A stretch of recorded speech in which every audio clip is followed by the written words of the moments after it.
Glass shattered against marble. Victoria Ashford stood over the black waiter, kneeling in her mess, blood already seeping from his palms where crystal had sliced flesh. $50 billion, she announced to the watching restaurant. That's what I'll give anyone who solves this equation. She dropped a napkin onto his bleeding hands. But you can't even count your tips without moving your lips. The other diners laughed. Some recorded on their phones. What none of them knew what Victoria Ashford would discover in exactly 4 hours was that the man bleeding on her broken glass had been called the most brilliant mathematical mind MIT had ever produced. Tonight he would make her pay in numbers. Comment your city. Let's see how far this story reaches. Glass bit into Marcus Johnson's palms. He didn't flinch, didn't look up, didn't give Victoria Ashford the satisfaction of seeing pain cross his face. I said clean it up. Her heel pressed into the back of his hand, grinding glass deeper into flesh. Are you deaf as well as stupid? No, ma'am. Then move faster. Around them, Manhattan's elite watched in comfortable silence. Senators, hedge fund managers, tech executives worth more than small countries. Not one of them spoke. Marcus understood. He'd understood for 3 years now. In this world, men like him existed to serve and suffer quietly. To be invisible until needed, then invisible again. Victoria Ashford's heel lifted from his hand. Pathetic, she muttered, returning to her seat. Absolutely pathetic. Marcus kept cleaning. Blood mixed with wine on the marble floor. His blood. Her wine. Somehow that felt like the perfect metaphor for everything wrong with his life. But his eyes never stopped moving. Even as his hands gathered broken crystal, his mind was photographing every equation on Victoria's scattered napkins. Numbers, variables, Greek symbols dancing across expensive cloth. Convergence theory. Infinite series analysis. The kind of mathematics that had consumed his graduate years at MIT. The kind of mathematics Victoria Ashford had gotten completely wrong. Daddy, you're hurt. Maya was waiting when he walked through the door. 8 years old, eyes too sharp for her age. She'd inherited that from her mother. It's nothing, baby girl. Your hands are bleeding. I said it's nothing. Maya didn't push. She never pushed. That was the worst part, how quickly she'd learned that some questions didn't get answers. Marcus moved past her to the kitchen sink. Cold water turned pink as it washed over his cuts. 3 years of serving the wealthy, and he'd never been injured on the job. Tonight, Victoria Ashford had changed that in 30 seconds.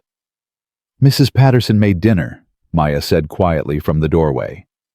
She said you probably wouldn't eat, but I should try anyway. I'm not hungry. She said you'd say that too. Marcus almost smiled. Almost. Mrs. Patterson knows me too well. Everybody knows you, Daddy, except you. The words hit harder than they should have.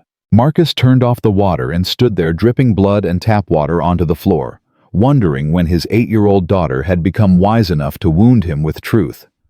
What's that supposed to mean? Maya shrugged. Mrs. Patterson says you used to be somebody important. Before Mama died. Before me. You don't remember what happened before you, baby. You were 5. I remember Mama. I remember she used to say you were the smartest person she ever met. Smarter than her professors. Smarter than anyone. Marcus felt his chest tighten. Mama said a lot of things. She said you'd change the world someday. Maya's voice was steady, certain. She made me promise to remind you, if you ever forgot. Maya, did you forget Daddy? The question hung between them like a blade. 3 years. 3 years since Caroline's car crumpled on the Brooklyn Bridge. 3 years since he'd held her hand while machines counted down to silence. 3 years since mathematics became something he couldn't afford, not in money, but in pieces of his soul. Go to bed, Maya. It's only 8 o'clock. Go to bed. She went. She always went.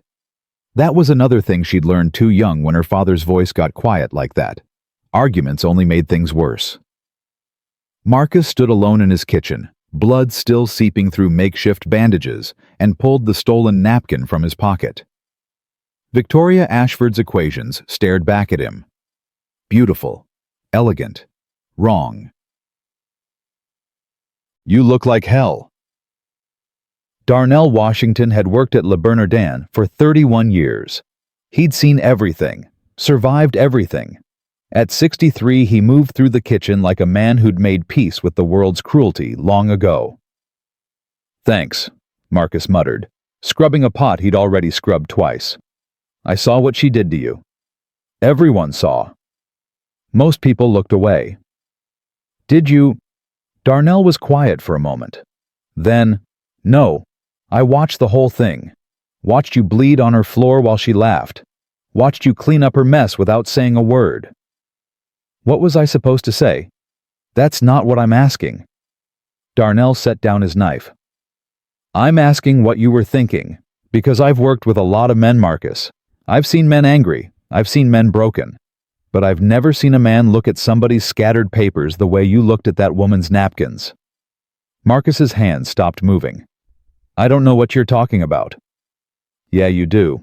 Darnell stepped closer. You were reading them. Not just reading. Understanding. I could see it in your eyes. Like you knew something she didn't. Darnell. Who are you? Marcus Johnson. Really? The kitchen noise faded. Steam and shouting and clanging pots, all of it dissolved until there was nothing but two men and a question that had waited 3 years for an answer. I'm nobody. That's a lie. I'm a waiter, a single father, a man who cleans up after people who... That's what you do. I asked who you are. Marcus looked at his bandaged hands. The blood had soaked through again. Victoria Ashford's glass had cut deep. I used to be someone, he said finally. A long time ago. How long? 3 years. That's not long. That's yesterday. Darnell's voice softened. What happened 3 years ago? My wife died. Silence. And the person you used to be died with her. Marcus didn't answer. Couldn't answer. Because the truth was more complicated than death. The truth was that Marcus Johnson, doctoral candidate mathematical prodigy, hadn't died when Carolyn's heart stopped. He'd chosen to disappear. Chosen invisibility over brilliance. Chosen safety over everything he'd once dreamed of being. That woman's napkin, Darnell said. Her equations. You understood them. Yes. Were they right? No. Darnell let out a long breath. She's been on the news all week. Some big competition tonight. $50 million in prizes. They say nobody's beaten her in 15 years. I know. Do you know she's been bragging about some new proof? Something she says is unsolvable. They're calling it the most important mathematical breakthrough of the decade. Her sign convention in equation 7 is wrong. She switches from positive to negative iteration without adjusting asymptotic behavior. The whole proof collapses. Darnell stared at him. You saw that, just from napkins on the floor? I saw it in 30 seconds. Marcus? It doesn't matter. Marcus returned to his pot, scrubbing at stains that had already disappeared. That life is over. I have Maya. I have bills. I have responsibilities. You have a gift.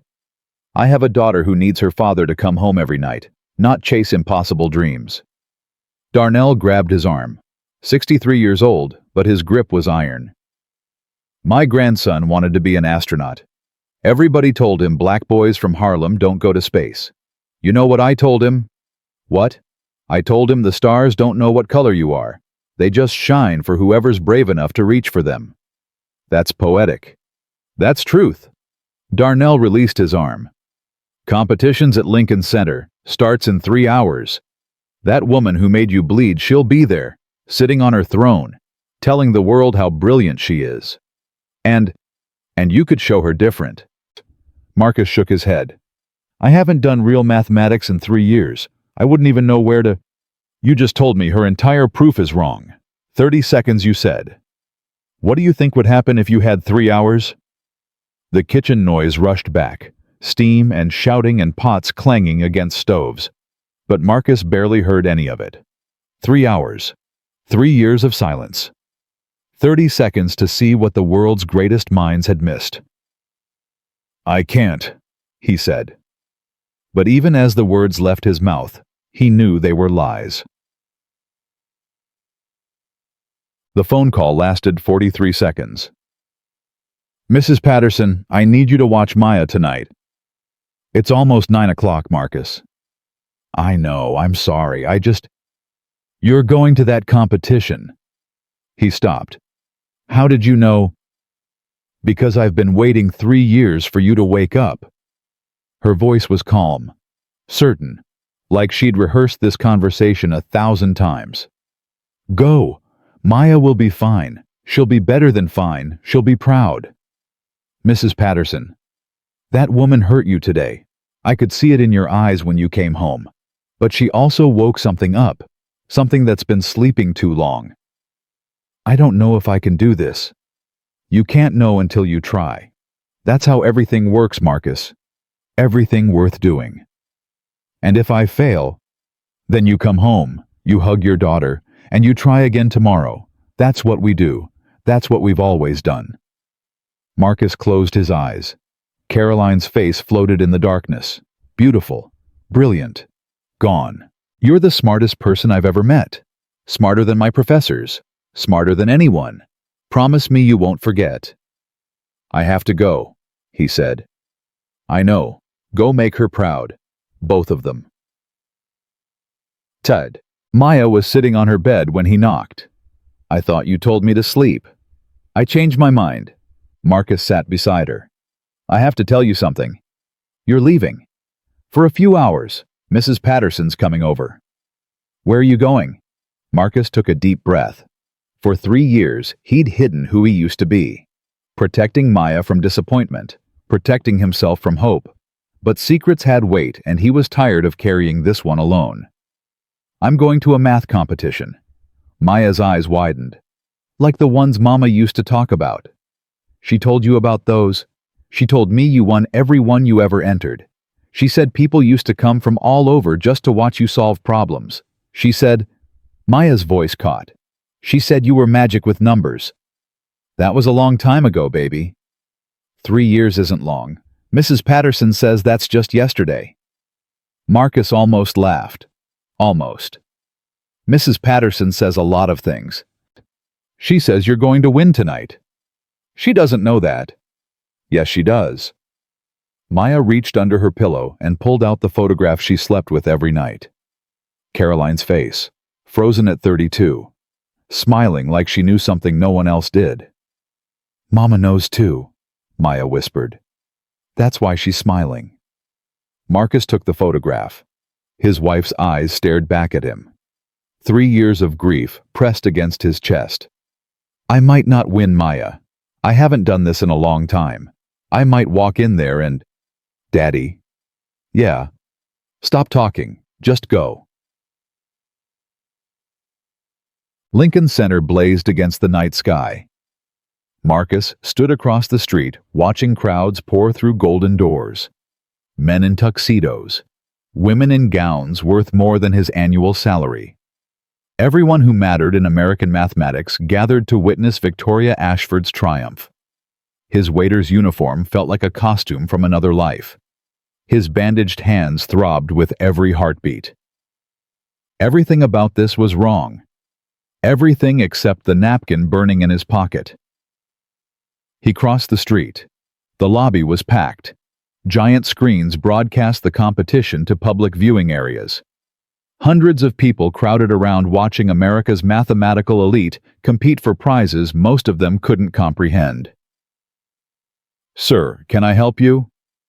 A security guard blocked his path. Young, white, eyes already dismissive. I need to speak with Dr. Sarah Carter. The competition director. The guard looked at Marcus's uniform, at his bandaged hands, at his face. Sir, this area is for registered contestants and VIP guests only. There's an error in Victoria Ashford's proof. Sir, equation 7. Her sign convention is wrong. The entire proof is invalid. Sir, I'm going to need you to step back to the public viewing area. I'm not leaving until someone listens to me. The guard's hand moved toward his radio. Sir, if you don't comply, I'll have to call additional security. Then call them. Sir, is there a problem here? The voice came from behind the guard. A woman in her 60s, silver hair pulled back severely, wearing a badge that read, Competition Director. Dr. Sarah Carter, Princeton Mathematics Department. One of 3 people in America whose opinion on numbers actually mattered. Ma'am, this gentleman is claiming. I heard what he's claiming. Dr. Carter's eyes were fixed on Marcus. Not dismissive, not hostile. Curious. You said there's an error in equation 7? Yes. The sign convention. It switches from positive to negative iteration without adjusting asymptotic behavior. Her convergence boundary is invalid. The proof collapses. Dr. Carter was quiet for a long moment. Around them, the lobby buzzed with anticipation. On the giant screens, Victoria Ashford was taking her seat at the judges' table, waving to cameras like a queen acknowledging her subjects. Where did you study mathematics? MIT doctoral program, 4 years. Why didn't you finish? My wife died. Something shifted in Dr. Carter's expression. Not pity recognition. Like she understood exactly what those 3 words contained. What's your name? Marcus Johnson. Well, Mr. Johnson. She turned to the security guard. Let him through. Ma'am, he doesn't have credentials. He has something better. He has my attention. Dr. Carter began walking toward the auditorium doors. Victoria Ashford has spent 15 years telling the world she's infallible. Tonight you're going to prove her wrong. Marcus fell into step beside her. How do you know I can do this? Dr. Carter smiled. It wasn't warm. It was fierce. Because I've been waiting 15 years for someone who could. The auditorium doors opened, and Marcus stepped into a world he'd left behind 3 years ago. 2,000 seats, filled with America's mathematical elite. Cameras positioned at every angle for global broadcast. Giant screens displaying equations that most people couldn't begin to comprehend.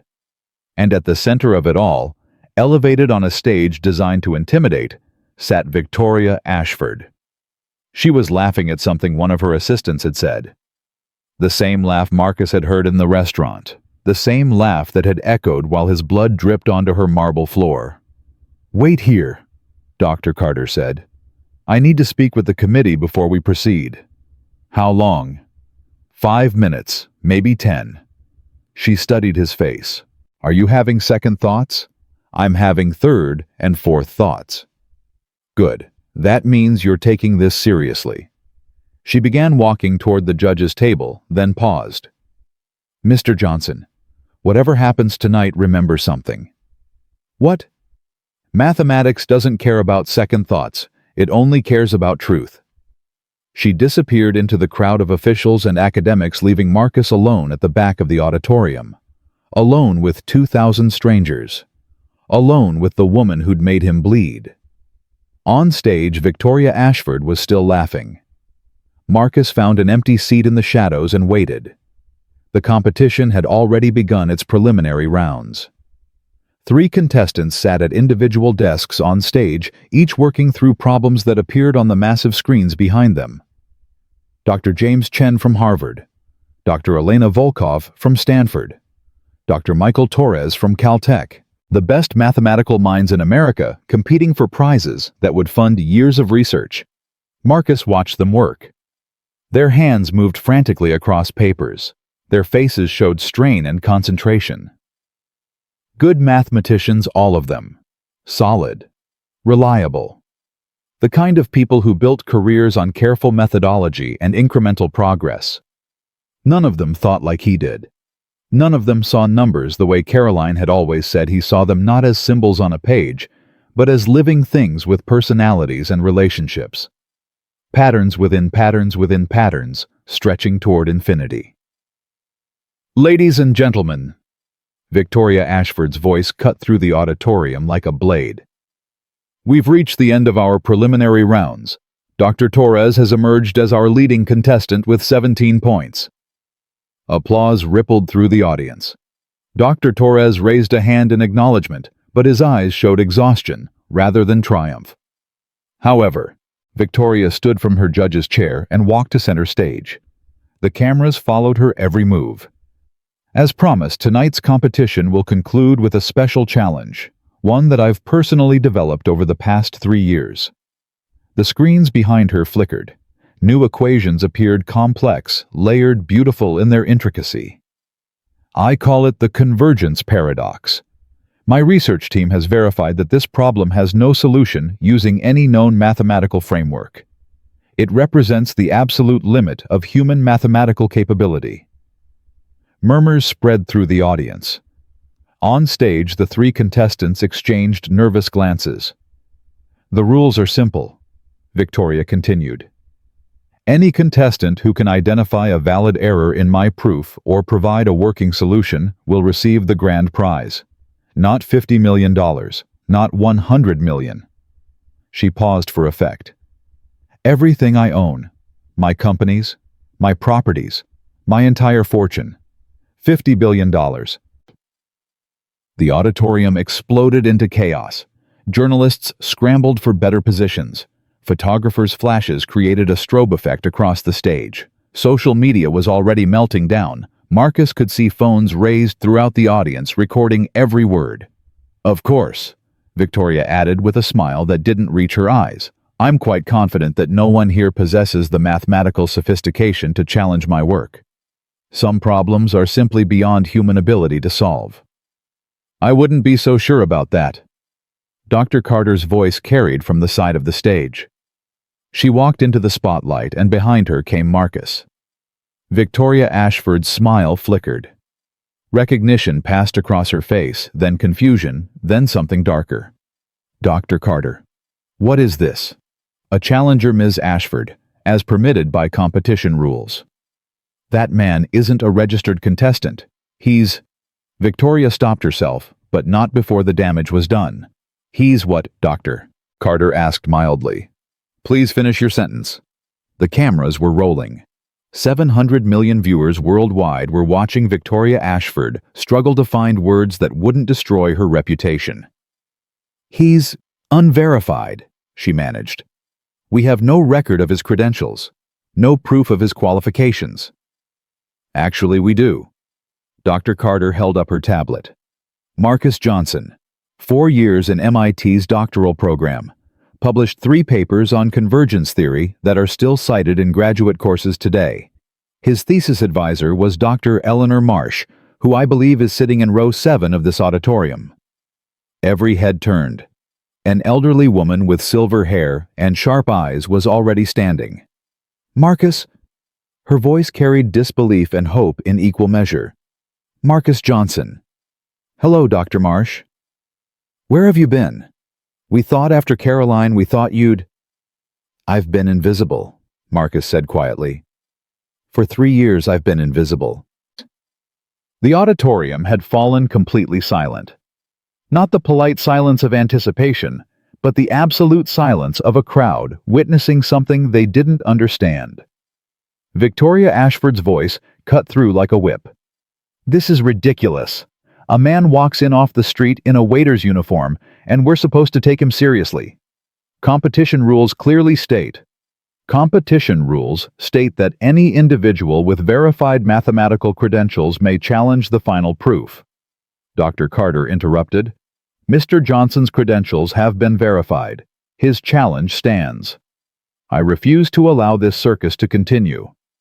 Then you forfeit, and Mr. Johnson wins by default. Victoria's face went pale, then red, then pale again. Her lawyers in the front row were frantically typing on laptops, searching for loopholes that didn't exist. Fine, she spat. Let him embarrass himself. Let the whole world watch a former student humiliate himself in front of the greatest mathematical minds on earth. She turned to Marcus with venom in her eyes. "You have 30 minutes. Find an error in my proof if you can." "I already have." Victoria blinked. "What?" "Your napkin. At the restaurant. Your equations were scattered on the floor while I was cleaning up the mess you made." Marcus reached into his pocket and pulled out the soggy cloth. Equation 7. You switch from positive to negative iteration without adjusting asymptotic behavior. Your entire proof is built on a foundation that doesn't exist. The auditorium erupted. Dr. Carter took the napkin and examined it. Behind her, the 3 PhD contestants had abandoned their desks to look over her shoulder. In the audience, mathematicians were pulling out tablets and phones running calculations at furious speed. "He's right," Dr. Torres said, his voice carrying shock and admiration. "My God, he's actually right. The sign convention is inconsistent. The proof is invalid." "That's impossible." Victoria grabbed the napkin from Dr. Carter's hands. "My team spent 3 years on this. We had it verified by people who were afraid to tell you no." Marcus stepped closer to her, not threatening, just close enough to be heard. "That's the problem with being surrounded by people who worship you. Nobody checks your work anymore." "You arrogant—" "I'm not arrogant, Ms. Ashford. I'm just good at math." Marcus turned to Dr. Carter. "I found the error. According to the rules, I win." "According to the rules." Victoria said, her voice dripping with controlled fury. "Identifying an error only qualifies you for the challenge round. You haven't won anything. You've merely earned the right to compete." Dr. Carter nodded reluctantly. "She's correct. The original error identification advances you to challenger status. To claim the full prize, you'll need to solve the complete version of the convergence paradox." "Which is impossible," Victoria added with renewed confidence. "No human has ever solved a level 7 convergence problem without computational assistance. It requires processing power that doesn't exist in organic brains." "Then I'll be the first." The words came out quieter than Marcus intended, but in the silent auditorium they carried like thunder. Victoria Ashford studied him for a long moment. Something had changed in her expression. The contempt was still there, but underneath it, Marcus could see something else. Something that might have been fear. "Very well," she said finally. "Let's make this interesting." She turned to the cameras. "Ladies and gentlemen, I'm modifying tonight's challenge. This former student, who couldn't complete his own doctorate, claims he can solve the convergence paradox without computational assistance. I'm so confident in his failure that I'm doubling my wager. $100 billion. Everything I own, plus my company's combined assets." The audience gasped. "But here's the twist." Victoria's smile had returned cold and sharp. "He doesn't just solve one problem, he solves 3. And he does it in 60 minutes. No calculator, no computer, no assistance of any kind." "That's absurd," Dr. Marsh called from the audience. "Nobody could—" "Those are my terms. Take them or leave." Every eye in the auditorium turned to Marcus. 3 problems, 60 minutes, no computational assistance. It wasn't just difficult, it was designed to be impossible. Victoria wasn't just trying to beat him, she was trying to destroy him. "One additional condition," Victoria added. "When he fails, and he will fail, he admits publicly that he's a fraud. He apologizes to every viewer for wasting their time. And he never attempts to compete in mathematics again." The cruelty of the demand hit the audience like a physical blow.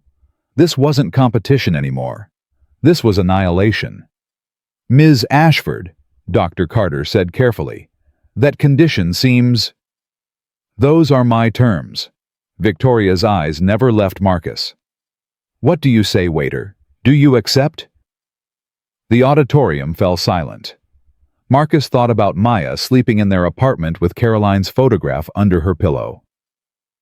Thought about Mrs. Patterson's words. "Sometimes God puts opportunity right in front of us, wrapped in humiliation and pain." Thought about Caroline's voice the last time he'd heard it. "Promise me you won't forget who you are." "I accept."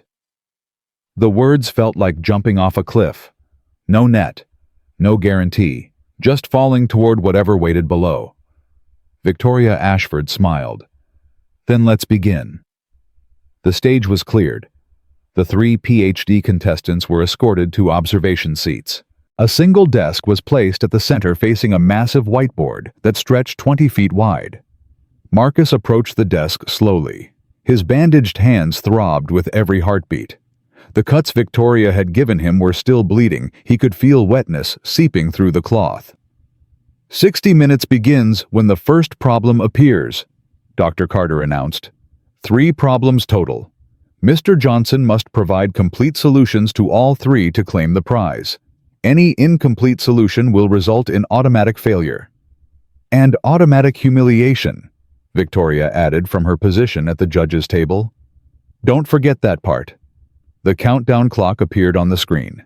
60:0. The first problem materialized behind him. Advanced probability theory with quantum applications. Marcus turned to face it, and for a moment, the numbers seemed to swim before his eyes. 3 years. 3 years since he'd done real mathematics.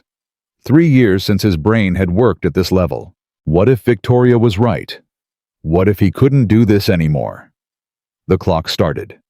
59:59. 59:58.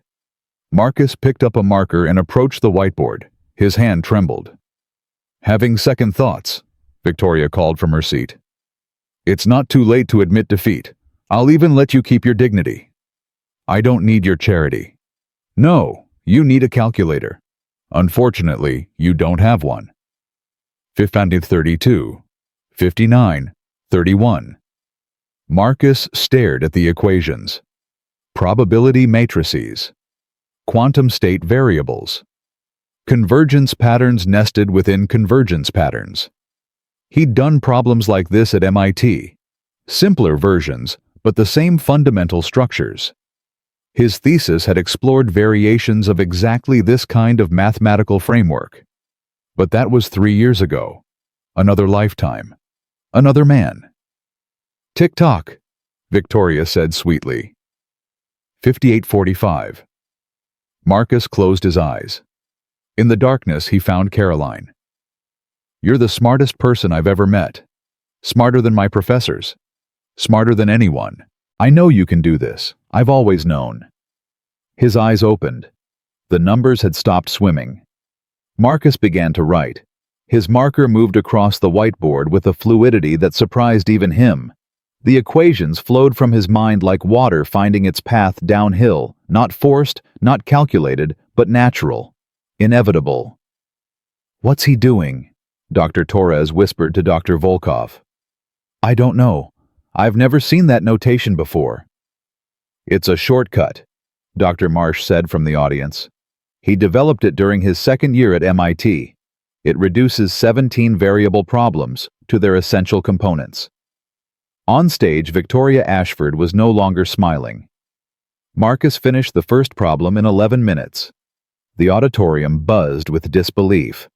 Dr. Carter verified the solution on her tablet, her expression moving from skepticism to shock to something approaching awe.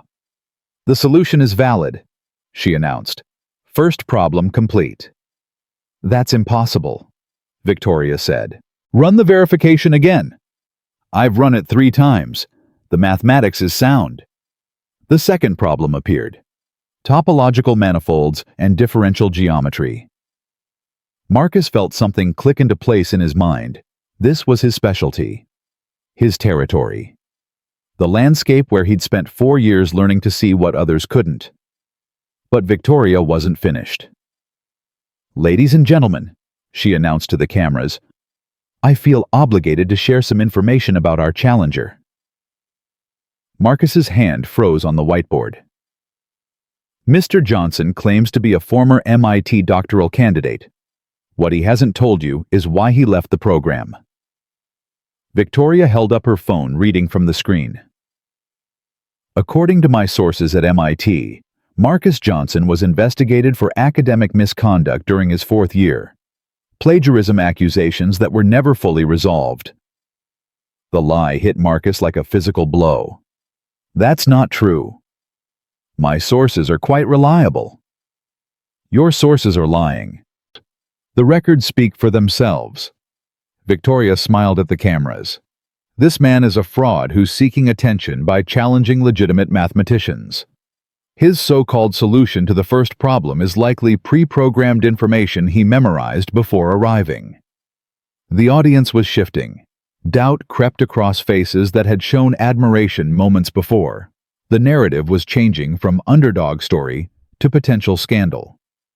Ms. Ashford, Dr. Carter said firmly, unless you have documentation to support those accusations, I'm merely sharing publicly available information. If Mr. Johnson wants to dispute it, he's welcome to do so, after he finishes his second problem. 52-15.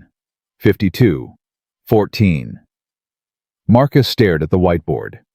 The equations that had seemed so clear moments ago were now clouded by rage and humiliation. She was trying to break him. Not just beat him, break him. Destroy his concentration. Poison the audience against him. Make his victory meaningless even if he achieved it. Don't let her win. Caroline's voice, clear as the day she'd died. Don't let her take this from you. Marcus picked up his marker. I wasn't investigated for plagiarism, he said loud enough for the microphones to catch. I withdrew from MIT because my wife died. I chose my daughter over my doctorate. He turned to face the cameras. My name is Marcus Johnson.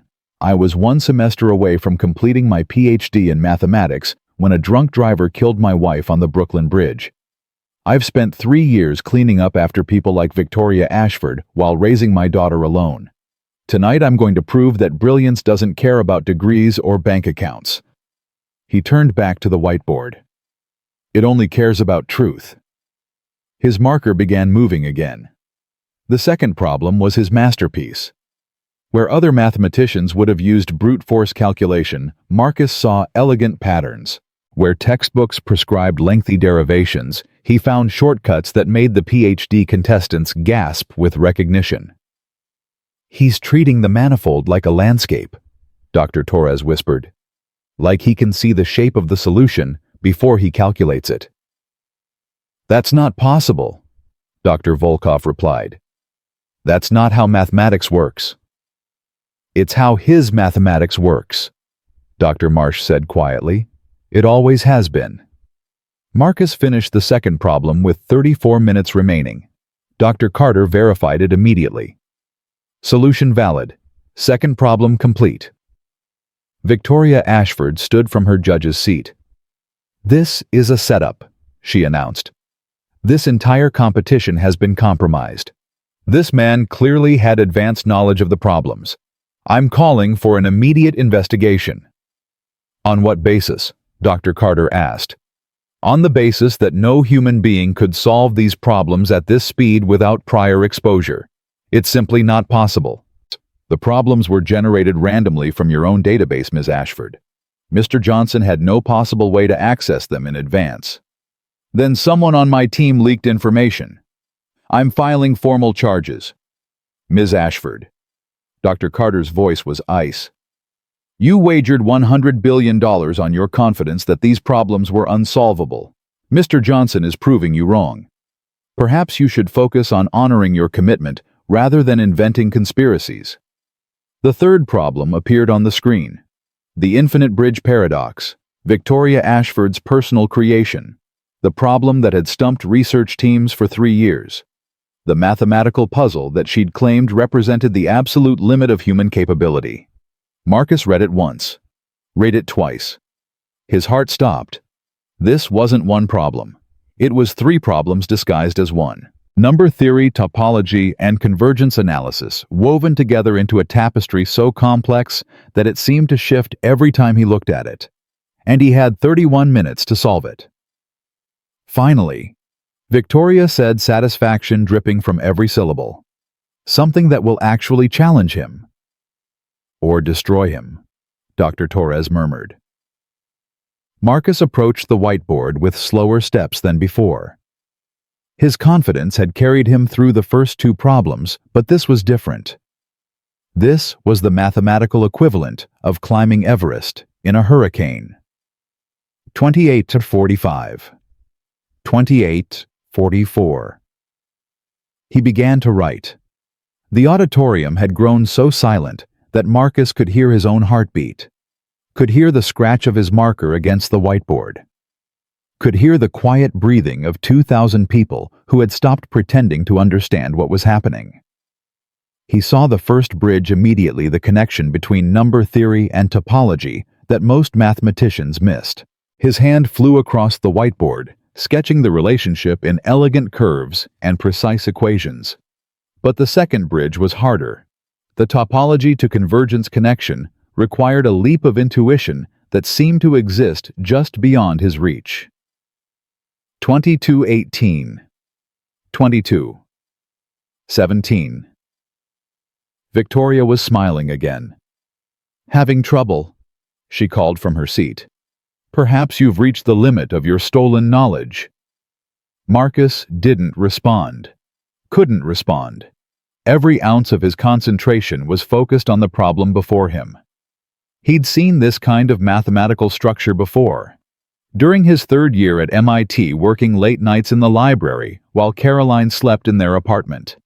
He'd stumbled onto a variation of this paradox and spent 6 months developing an approach that his professors had called unprecedented. But that was 3 years ago, before grief had dulled his edges, before invisibility had become his armor. 1932. "Daddy." Maya's voice.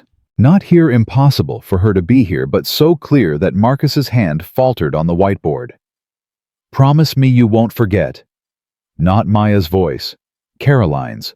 "Promise me." Marcus closed his eyes. In the darkness, he saw the bridge. His eyes snapped open. "There," he whispered. "Right there." His marker began moving faster than before. Not frantic, certain. The kind of certainty that comes from seeing something no one else can see. The third bridge wasn't a mathematical connection at all. It was a philosophical one. Victoria Ashford had built her paradox on the assumption that infinity was a single concept, unchanging, uniform, absolute. But infinity wasn't one thing. It was many things. Countable infinities, uncountable infinities, convergent infinities, divergent infinities. Each one connected to the others through relationships that most mathematicians never bothered to explore. Marcus began drawing those connections on the whiteboard. "What's he doing?" Victoria demanded.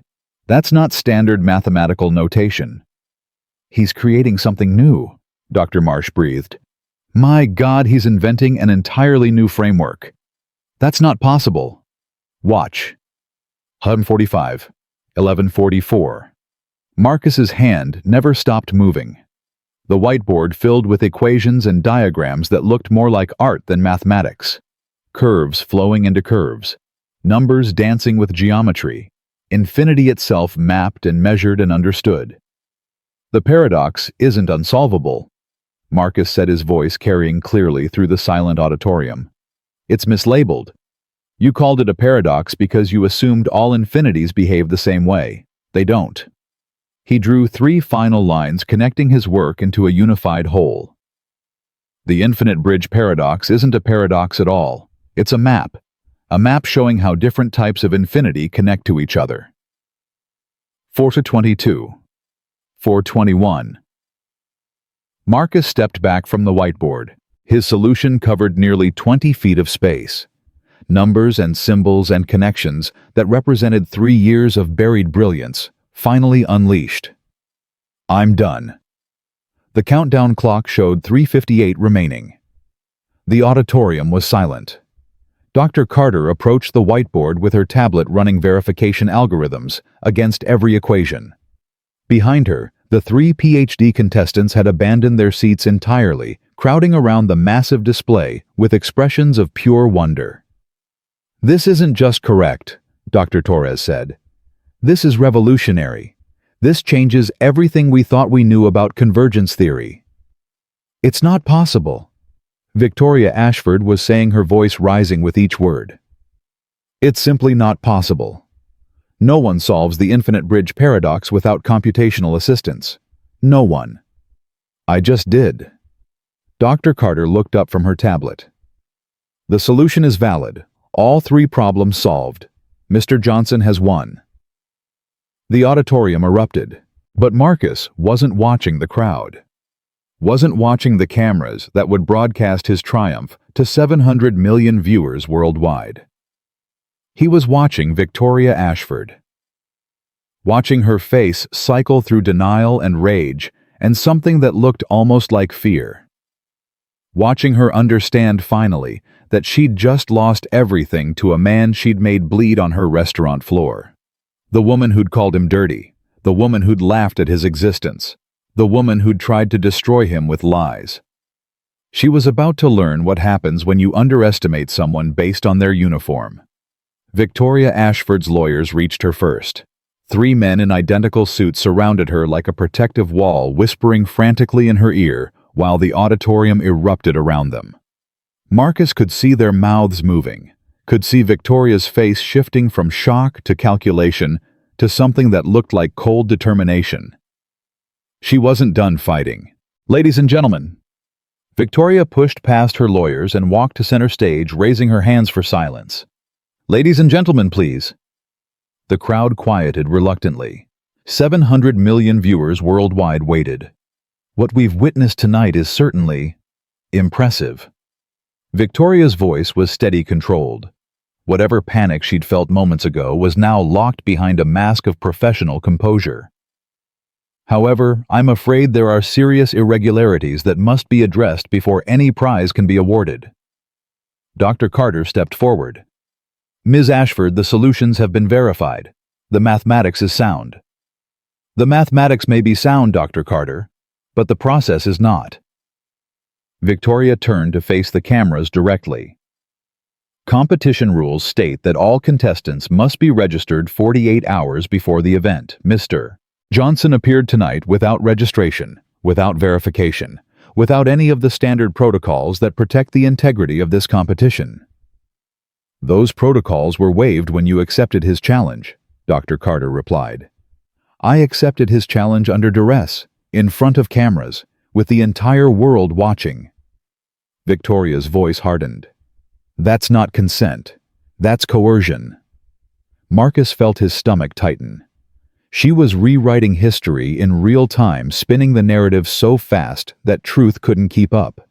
Furthermore, Victoria continued, I have serious concerns about the legitimacy of Mr. Johnson's solutions. No human being has ever solved the infinite bridge paradox without computational assistance. The fact that he allegedly did so in under 4 minutes suggests one of 2 possibilities. She paused for dramatic effect. Either Mr. Johnson had advance access to the solutions which would constitute fraud, or he used hidden technology to assist his calculations, which would constitute cheating. The audience shifted. Doubt crept back into faces that had shown celebration moments before. That's a lie, Marcus said. Is it? Victoria smiled. Then you won't object to a thorough investigation, a verification of your background, an examination of your clothing and personal effects for hidden devices. I'll submit to any investigation you want. Excellent. Then we're in agreement. Victoria turned to her lawyers. I'm filing an immediate injunction against prize distribution until a full investigation can be completed. This competition is suspended pending review. The auditorium exploded into chaos. Dr. Carter grabbed Marcus's arm. Come with me, now. She pulled him toward a side door while security struggled to contain the surging crowd. Journalists were shouting questions. Cameras were flashing. The carefully orchestrated competition had descended into pandemonium. She's going to bury this, Marcus said as they pushed through the door into a quiet hallway. She's going to tie it up in courts for years until everyone forgets what happened. She's going to try. Dr. Carter's voice was grim. But she made a mistake. What mistake? She made her wager on live television. 700 million witnesses. Her lawyers can delay, but they can't erase what everyone saw. What everyone saw was a waiter solving math problems. That's not proof of anything. What everyone saw was a man in a server's uniform defeating a billionaire who called him dirty. Dr. Carter stopped walking and faced him. Do you understand what you've done tonight? This isn't just about mathematics anymore. This is about everything Victoria Ashford represents. Everything people like her have gotten away with for decades. I don't want to be a symbol. I just want... What? What do you want? Marcus didn't have an answer. 3 hours ago, he'd been cleaning blood off his hands in a restaurant kitchen. Now he was standing in the hallway of Lincoln Center, while the most powerful woman in American technology tried to destroy him. What did he want? I want to go home, he said finally. I want to see my daughter. I want to tell her that her father is still the man her mother believed in. Dr. Carter's expression softened. Then let's make sure Victoria Ashford can't take that away from you. She pulled out her phone and made a call that would change everything. The next 2 hours were chaos. Dr. Carter had called the International Mathematics Consortium, the governing body that oversaw global mathematical competitions. Within 30 minutes, a verification team had arrived at Lincoln Center. Within an hour, they'd examined every aspect of Marcus's solutions and declared them not just valid, but groundbreaking. This isn't just correct mathematics, Dr. Heinrich Müller, the consortium's chief examiner, announced to the assembled officials. This is revolutionary mathematics. Mr. Johnson has created an entirely new framework for understanding infinite convergence. The implications for quantum computing, artificial intelligence, and theoretical physics are immeasurable. Victoria's lawyers were scrambling. The verification process is compromised, one of them argued. The consortium has clear bias in favor of academic recognition. They want this to be true. The consortium has no stake in this competition, Dr. Muller replied coldly. Our only interest is mathematical truth. And the truth is that Mr. Johnson has solved problems that we believed were unsolvable. Without computational assistance, that's impossible. Apparently not. Dr. Muller turned to the cameras that were still rolling. I've been examining mathematical proofs for 37 years. In all that time, I've seen perhaps 3 genuinely original thinkers' minds that approach problems in ways that textbooks don't teach. Mr. Johnson is the 4th. The weight of his words settled over the room like a verdict. Victoria Ashford pushed through her lawyers. This is absurd. You're telling me that a man who's been serving coffee for 3 years suddenly developed mathematical capabilities that exceed the world's most advanced computers. I'm telling you that mathematical genius doesn't require computers, Ms. Ashford. It requires the ability to see patterns that others miss. Dr. Muller's gaze was steady. Mr. Johnson sees patterns. That's not something that can be taught or bought. It's either there or it isn't. And you're willing to stake your reputation on that assessment. I'm willing to stake my reputation on the mathematics. The mathematics speaks for itself. Victoria turned to Marcus. The mask of professional composure had cracked. Underneath it, Marcus could see the woman who'd ground her heel into his hand. The woman who'd laughed while his blood mixed with her wine. The woman who'd called him dirty and pathetic and contaminated. You think you've won? She said quietly, too soft for the cameras to catch. You think this changes anything? I think it changes everything. You're a waiter, Mr. Johnson. You'll always be a waiter. No amount of mathematical tricks will change what you are. What I am, Marcus replied, is the man who just proved you wrong in front of 700 million people. Victoria's jaw tightened. This isn't over.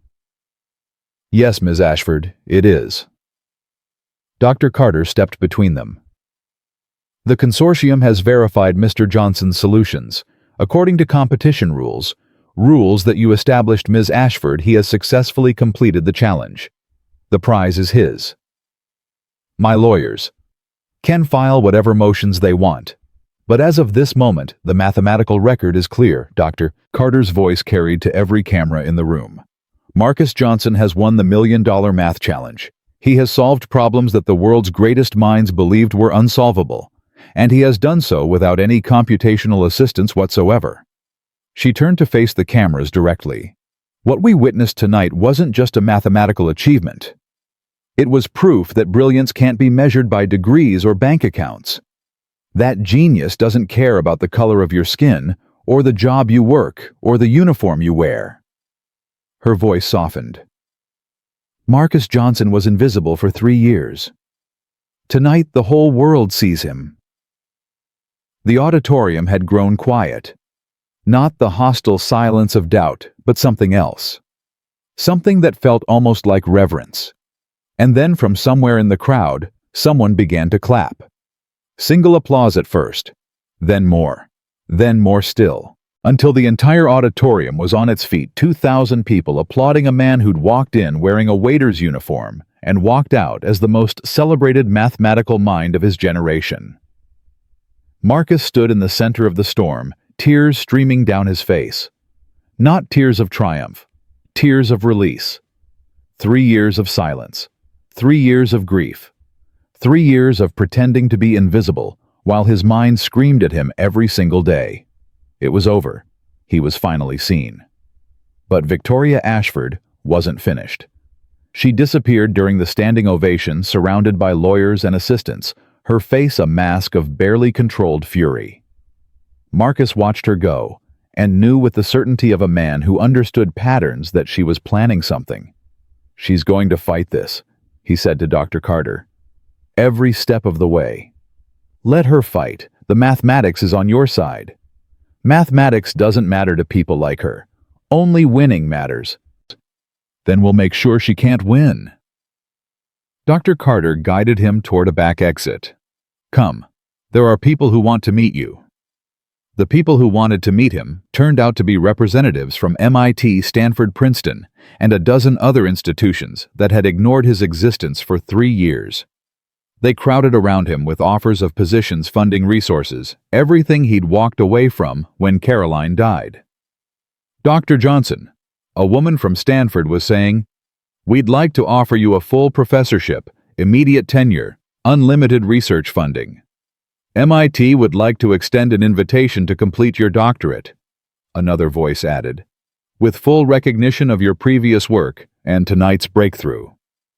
The Institute for Advanced Study is prepared to create a position specifically for you," a third person chimed in. "Whatever resources you need, whatever support you require." "Stop." Marcus's voice cut through the babble like a blade. 3 years ago, when my wife died, not one of you reached out. Not one of you offered help. Not one of you cared that one of your promising students was drowning in grief and medical bills and responsibility. The crowd fell silent. I've spent 3 years serving coffee to people who looked through me like I was furniture. 3 years of being invisible. 3 years of watching my daughter grow up without understanding why her father gave up on his dreams. His voice hardened.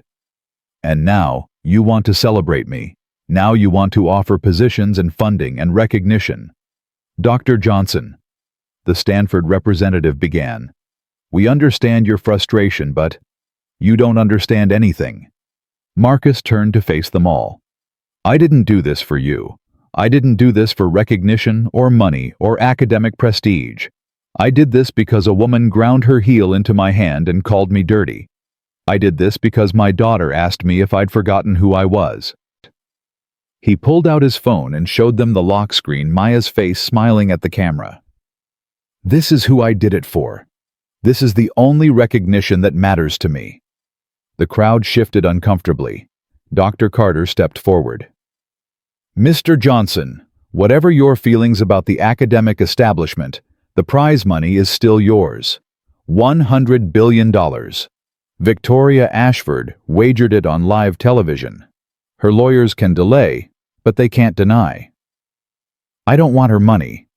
Every head in the room snapped toward him. What? I don't want her money, Marcus repeated. Not a single dollar of it. Mr. Johnson, you can't be serious. That money is blood money, earned by a woman who treats people like me as less than human. Marcus shook his head.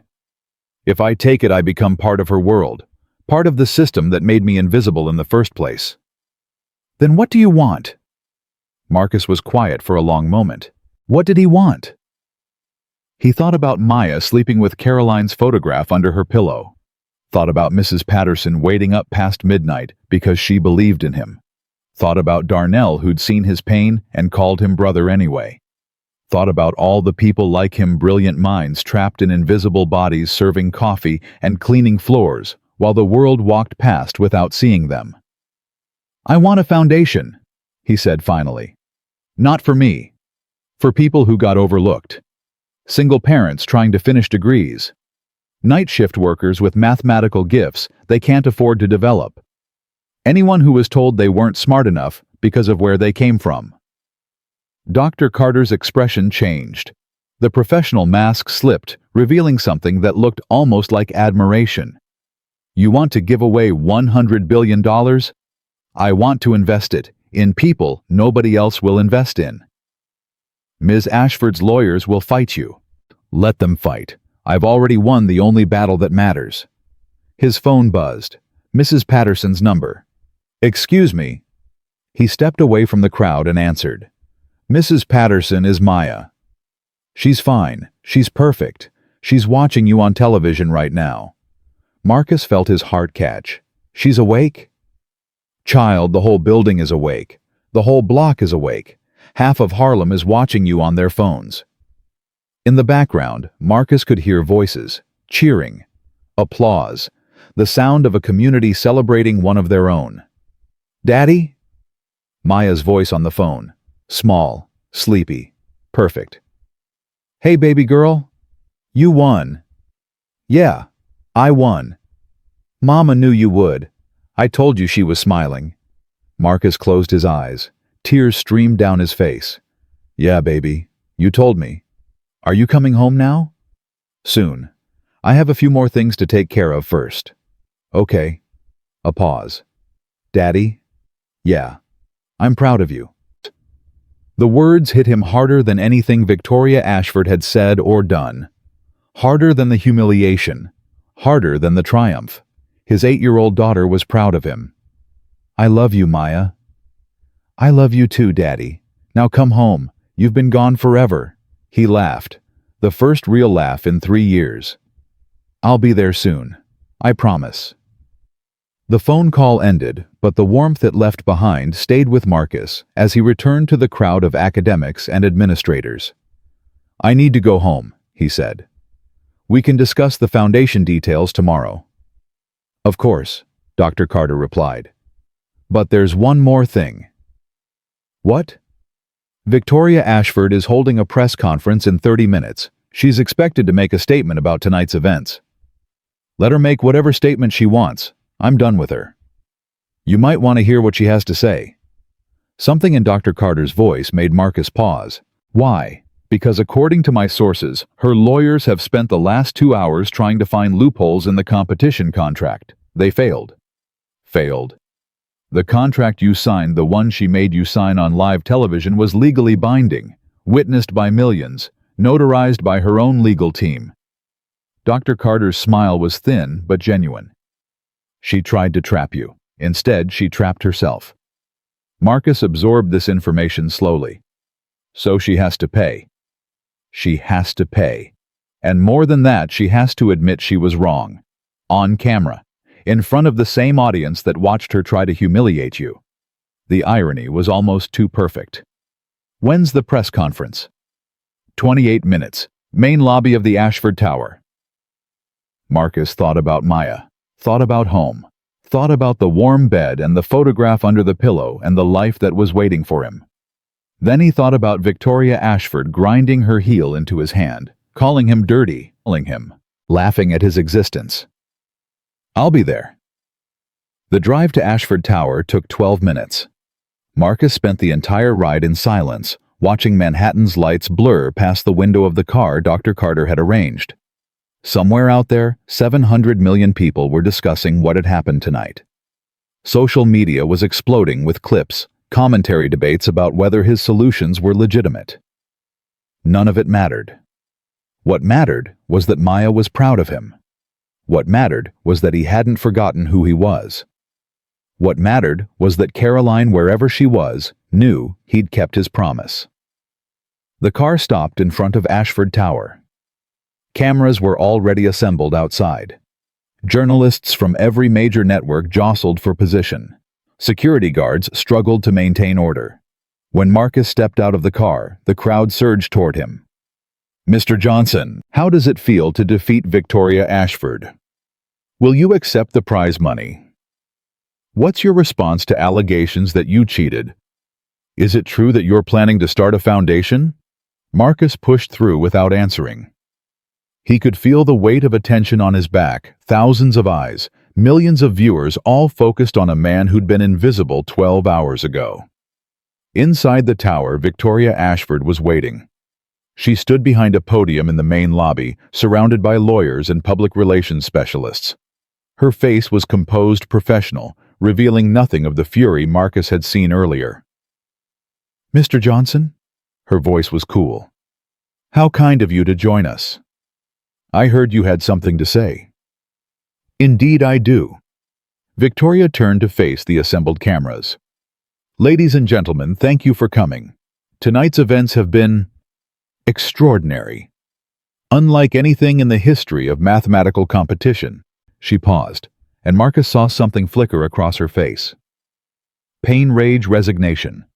"I wagered $100 billion on my confidence that the convergence paradox was unsolvable. I was wrong." The room fell silent. "Mr. Johnson has demonstrated mathematical capabilities that none of us believed possible. His solutions have been verified by the International Mathematics Consortium. His methodology is sound. His victory is legitimate." Every camera in the room swung toward Marcus. "Therefore," Victoria continued, her voice strained but steady, "I am honoring the terms of my wager. $100 billion will be transferred to Mr. Johnson's designated account within 72 hours. The crowd erupted into questions, but Victoria raised her hand for silence. "I'm not finished." She turned to face Marcus directly. "Earlier this evening, I made certain comments.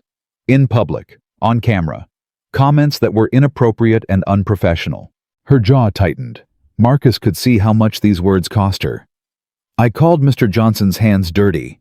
I implied that his background made him unqualified to participate in mathematical competition. I was wrong about that too." She took a breath. "Mr. Johnson is one of the most brilliant mathematical minds I have ever encountered. His solutions to tonight's problems will likely reshape our understanding of infinite convergence for generations to come. He deserved respect, and I gave him contempt." Victoria's voice dropped. "I apologize, publicly and without reservation." The words hung in the air like something fragile and precious. Marcus stepped forward. "I accept your apology, Ms. Ashford." Victoria's eyes widened slightly. Whatever she'd expected, it wasn't acceptance. "However," Marcus continued, "I don't accept your money." The room exploded into chaos. Journalists shouted questions. Cameras flashed. Victoria's lawyers looked like they were having simultaneous heart attacks. "What?" Victoria managed. "I said I don't accept your money. Not for myself." Marcus turned to face the cameras. "Instead, I'm requesting that the $100 billion be used to establish the Caroline Johnson Foundation, named for my wife, dedicated to supporting overlooked brilliance wherever it exists." He looked back at Victoria. "Single parents trying to finish degrees, night shift workers with gifts they can't afford to develop, anyone who was ever told they weren't smart enough because of where they came from." His voice hardened. "That's who your money is going to help. That's your legacy now." Victoria stared at him. For a long moment, neither of them spoke. The cameras captured everything the billionaire and the waiter face to face, rewriting the rules of power in real time. "You're serious?" Victoria said finally. "I've never been more serious about anything in my life. You could have everything: houses, cars, power, revenge." "I already have everything, Ms. Ashford. I have a daughter who's proud of me. I have my integrity. I have the knowledge that I kept a promise I made 3 years ago. He stepped closer. What do you have? The question hit Victoria like a physical blow. Marcus saw her flinch, saw the mask crack just enough to reveal the emptiness underneath. I have my companies, she said quietly. Companies you built on the backs of people you thought were beneath you. Marcus shook his head. That's not everything, Ms. Ashford. That's nothing. He turned and walked toward the exit.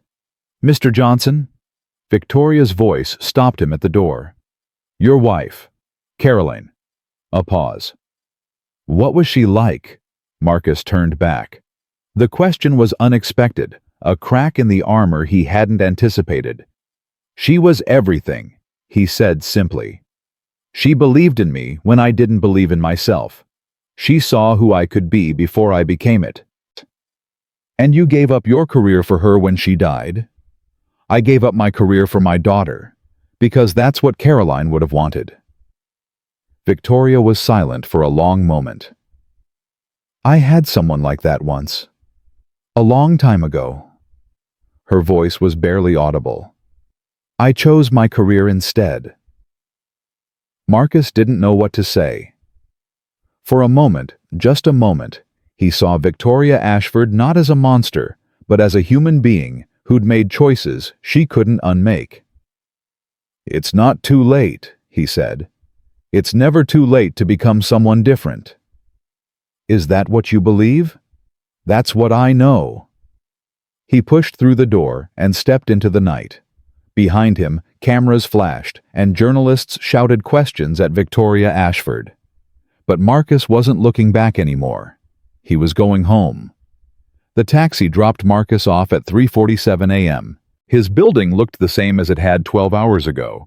Same cracked steps, same flickering hallway light, same graffiti on the mailboxes that the landlord never bothered to remove. Nothing had changed. Everything had changed. Marcus stood on the sidewalk for a long moment, staring up at the window of his fourth-floor apartment. A light was on. Maya was still awake. His phone had been buzzing constantly since he left Ashford Tower. Interview requests, job offers, messages from people he hadn't spoken to in years, suddenly remembering that they'd always believed in him. He'd turned the phone off somewhere around 125th Street. The world could wait. His daughter couldn't. He climbed the stairs slowly, feeling every hour of the night in his bones. His hands still throbbed where Victoria's glass had cut him. His mind still raced with equations and confrontations, and the look on Victoria Ashford's face when she'd asked about Caroline. I had someone like that once. A long time ago. The words haunted him. Not because they excused what Victoria had done. Nothing could excuse that. But because they revealed something human underneath the monster. Something broken. He reached his door and paused with his key in the lock. On the other side he could hear voices. Maya's, Mrs. Patterson's, and others' neighbors probably gathered to celebrate or gossip or both. He wasn't ready for a crowd, but he pushed the door open anyway. Daddy! Maya hit him like a small hurricane. Her arms wrapped around his waist with a force that nearly knocked him backward. Her face pressed into his chest. Her entire body shook with sobs she'd been holding back all night. Hey, baby girl. Hey, I'm here. You were gone so long. I watched you on TV, but then the camera went away and I didn't know where you went, and Mrs. Patterson said you were okay, but I wasn't sure and… Maya. He knelt down to meet her eyes. I'm here. I'm home. I'm not going anywhere. Promise. I promise. She hugged him again tighter this time. Marcus closed his eyes and let himself feel it, the weight of his daughter in his arms, the reality of her warmth, the simple truth that nothing else mattered. Marcus. Mrs. Patterson's voice. He looked up to find her standing in the kitchen doorway, tears streaming down her weathered face. I knew it, she said. I knew you'd show them. You knew more than I did. That's because you stopped believing in yourself. I never did. She crossed the room and pulled him into a hug that smelled like lavender and decades of wisdom. Caroline never did either. At the mention of his wife's name, Marcus felt something break inside him. Not painfully, more like a dam releasing pressure that had built up for 3 years. "She would have loved tonight," he whispered. "She did love tonight. She's been watching the whole time. I guarantee it." The other people in the apartment, neighbors Marcus barely knew, faces he recognized from the hallway, but had never really seen, hung back respectfully. But he could feel their pride radiating toward him like heat from a fire. "Mr. Johnson." An older man stepped forward. Marcus recognized him vaguely. Mr. Williams from 6C, a retired postal worker who always nodded but never spoke. "I just want to say, what you did tonight. My grandson called me from college. Howard University. He said his whole dorm was watching. He said they were cheering like it was the Super Bowl. I didn't do anything special. With respect, sir, that's not true." Mr. Williams' eyes were bright with emotion. "You showed them that we matter, that our minds matter, that where we come from doesn't determine where we can go." Other voices joined in. Stories of children inspired relatives calling from other states, communities gathering to watch a man from Harlem defeat a billionaire with nothing but his mind. Marcus didn't know what to say. He'd spent 3 years trying to be invisible, and now he was the most visible man in America. "I need to sleep," he finally managed. "It's been a very long night." The crowd dispersed with handshakes and promises to talk later. Mrs. Patterson was the last to leave. "You did good, Marcus, real good." She paused at the door. "But it's not over yet." "What do you mean?"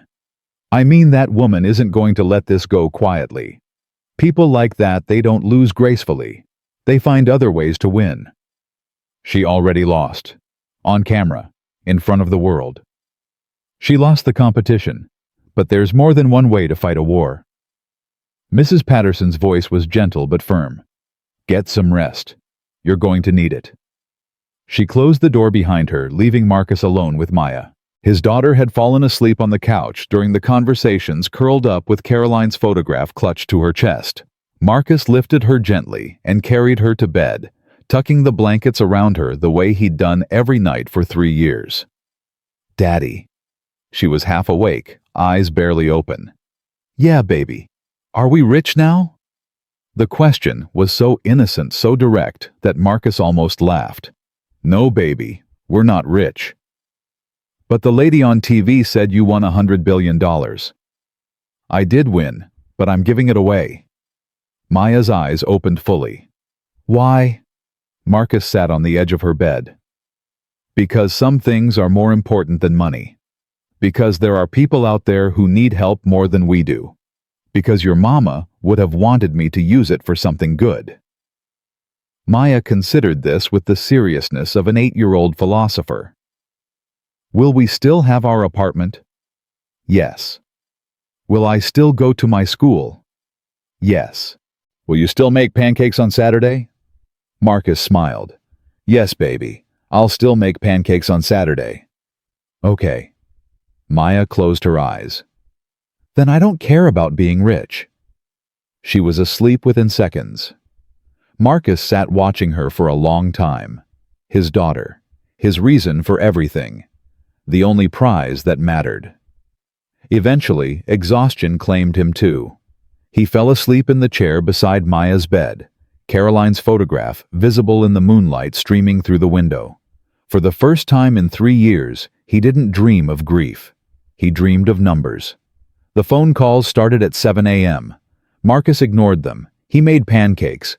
It wasn't Saturday, but rules seemed less important after the night he'd had and watched Maya eat with the ravenous appetite of a child who'd stayed up far past her bedtime. "Daddy, your phone is buzzing again." "I know." "Aren't you going to answer it?" "Not yet." "What if it's important?" "Everything's important to somebody. Right now, what's important to me is watching you eat pancakes." Maya giggled. "That's a silly thing to be important."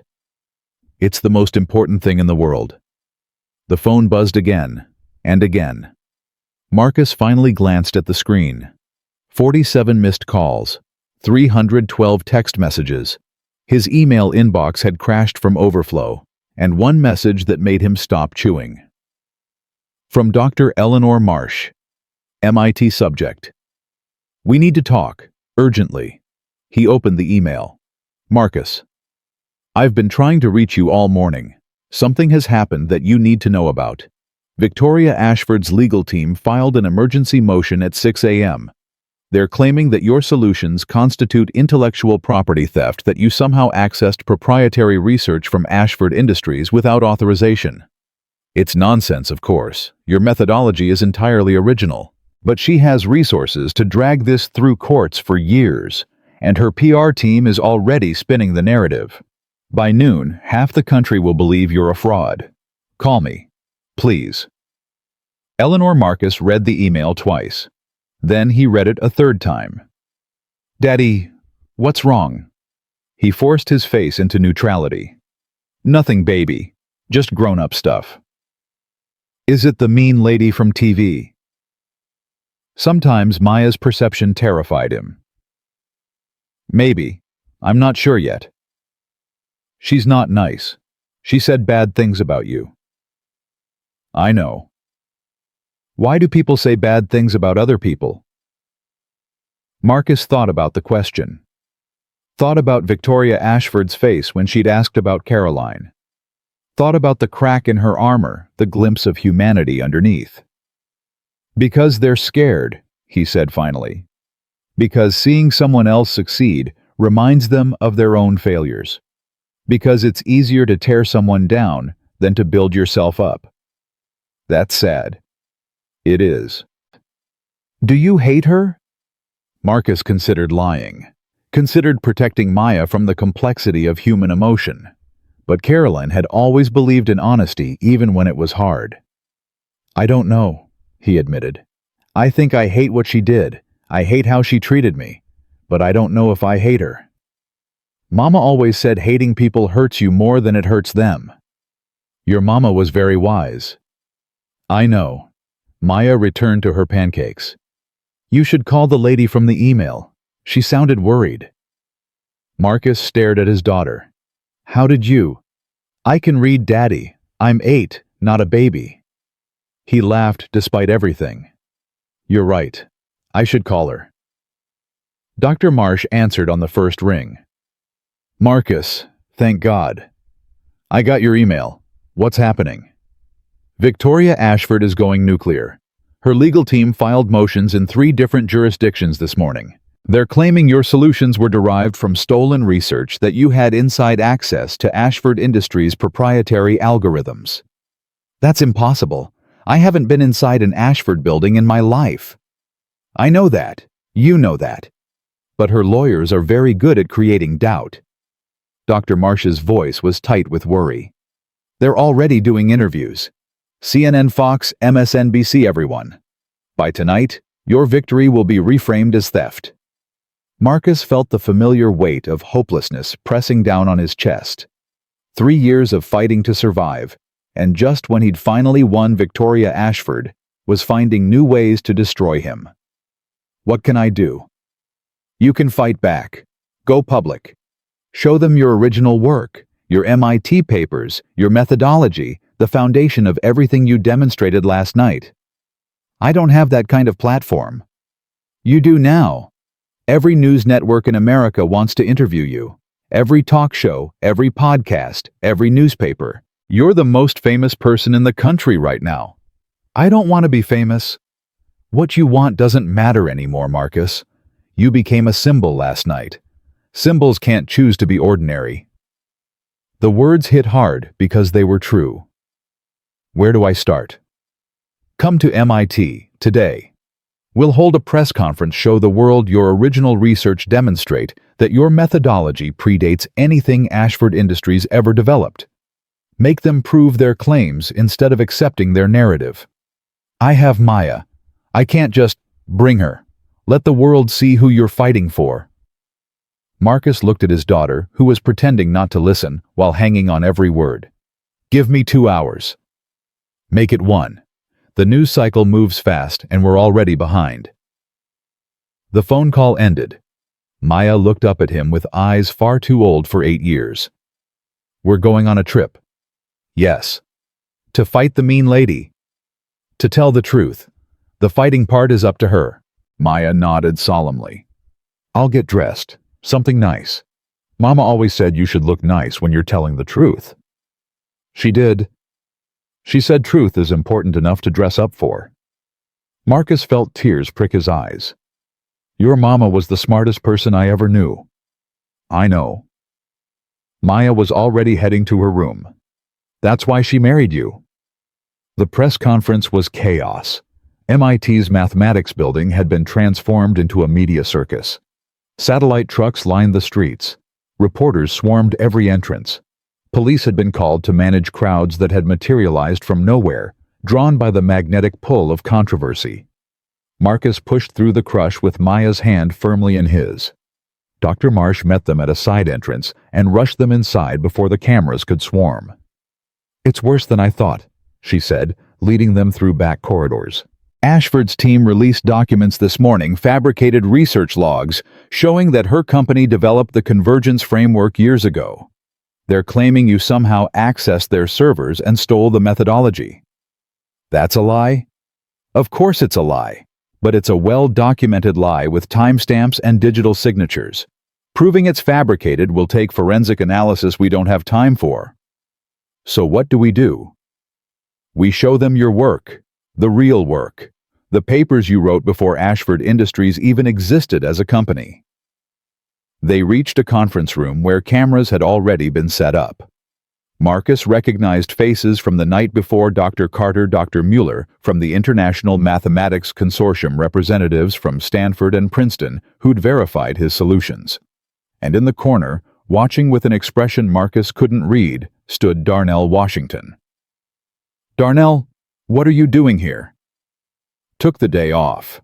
Darnell crossed the room and gripped Marcus's shoulder. You didn't think I'd let you face this alone? How did you even get here?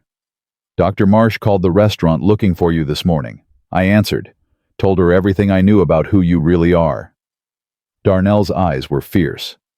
That woman from last night doesn't get to rewrite history, not while I'm breathing. Marcus didn't have words. He pulled Darnell into a hug that said everything he couldn't express. Daddy, who's that?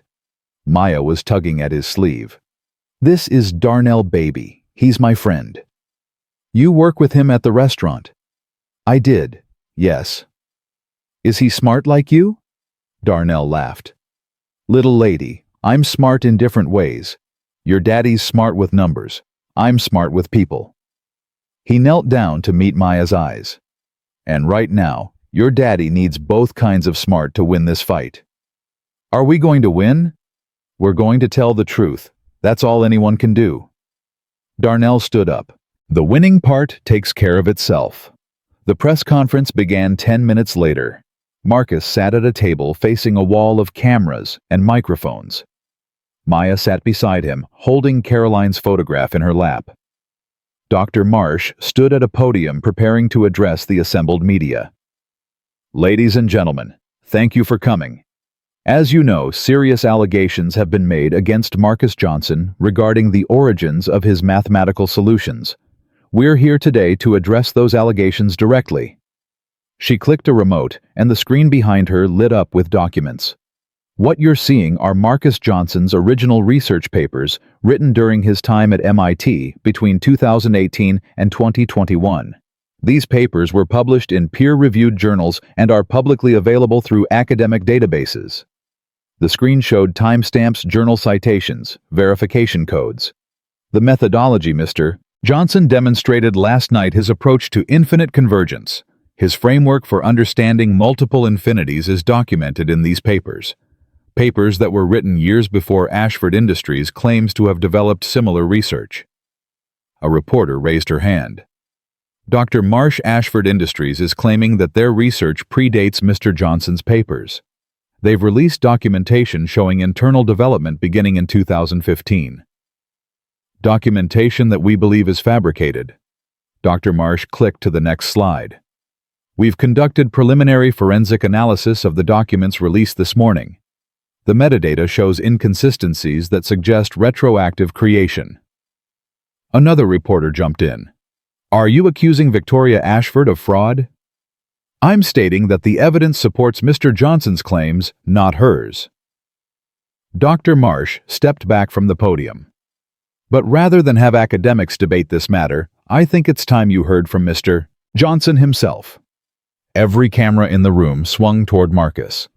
He stood slowly, feeling the weight of attention that had once been his greatest fear. 3 years of invisibility had made him forget what it felt like to be seen. "My name is Marcus Johnson. 3 years ago, I was 1 semester away from completing my doctorate in mathematics at MIT. Then my wife died." The room fell silent. "I could have finished my degree. I could have pursued the career my professors predicted for me. But I had an 8-year-old daughter who had just lost her mother, and I made a choice." He looked at Maya. "I chose her. I chose to be invisible so that she could be safe. I chose to serve coffee to people who looked through me like furniture. I chose to hide who I was because I thought that was what being a good father meant." His voice strengthened. "Last night, Victoria Ashford reminded me what it feels like to be treated as less than human. She ground glass into my hands. She called me dirty. She laughed at my existence." He held up his bandaged palms. "These are the wounds she gave me. These are the marks of her contempt." The cameras captured every detail. And then she challenged me to solve equations she believed were impossible. She wagered her fortune because she was so certain that a man in a waiter's uniform couldn't possibly possess the mathematical ability to defeat her. Marcus looked directly into the nearest camera. "She was wrong. Not because I'm special. Not because I'm some kind of genius. But because she made the same mistake that people like her always make. She confused circumstances with capability. She looked at my uniform and saw everything she needed to know." He paused. "What she didn't see was the 4 years I spent at MIT, the papers I published, the research I developed, the mind that never stopped working even when I was serving tables and cleaning floors." His voice dropped. "Ms. Ashford claims I stole her research. The truth is that she couldn't accept being defeated by someone she considered beneath her. So she's trying to rewrite history to transform her humiliation into my theft."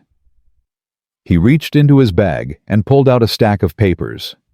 "These are my original notes from MIT. Every equation I demonstrated last night is documented here in my handwriting, dated years before Ashford Industries claims to have begun their research."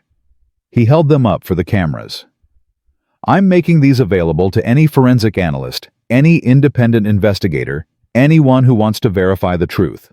Because that's what mathematics is about. Not power, not money, not reputation, just truth." A reporter stood up. "Mr. Johnson, do you have anything to say to Victoria Ashford?" Marcus thought about the question, thought about the woman who'd tried to destroy him twice in one night, thought about her face when she'd asked about Caroline. "I'd tell her that it's not too late," he said finally. "It's not too late to become someone different. It's not too late to choose honesty over pride. It's not too late to admit that she was wrong." He looked into the camera again. "But that choice is hers to make, not mine." The room erupted into questions, but Marcus wasn't listening anymore. He was looking at Maya. His daughter was holding Caroline's photograph, and on Caroline's face, frozen forever.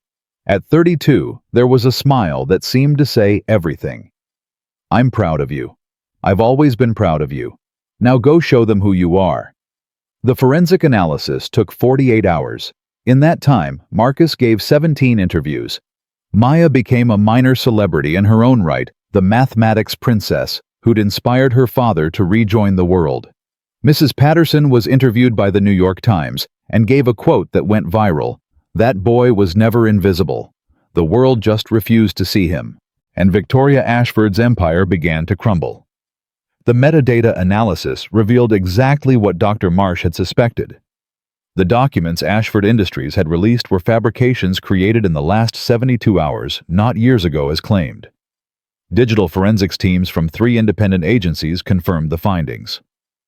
By the time the results were announced, Victoria Ashford had already fled to her private estate in the Hamptons. Her board of directors was in emergency session. Her lawyers were frantically negotiating damage control that might not be possible. Marcus watched the news coverage from his apartment, Maya asleep beside him on the couch. "Ms. Ashford has not responded to requests for comment," the anchor was saying. But sources close to the company confirm that the board is considering removing her from all leadership positions. The FBI has opened an investigation into potential fraud charges related to the fabricated documents. Mrs. Patterson knocked on the door. "Saw the news?" she said. "Thought you might need company." "I don't know what I need." "That's normal. Big victories take time to feel real." She sat down in Caroline's old chair. "How's Maya handling everything?" "Better than me. She thinks this is all a big adventure." "Maybe she's right. Maybe that's exactly what it is." Marcus stared at the television, where Victoria Ashford's face was displayed beside headlines about fraud and collapse. "She was wrong about everything," he said quietly. "About me, about the math, about her own documentation. But part of me still feels empty." "That's because revenge isn't satisfaction, Marcus. It just looks like it from far away." "I wasn't seeking revenge." "No. You were seeking truth. And sometimes truth is harder to live with than revenge would have been." Marcus thought about that. "She asked me about Caroline. At the press conference. After I won. She asked what Caroline was like." "What did you tell her?" "That she was everything." Mrs. Patterson nodded slowly.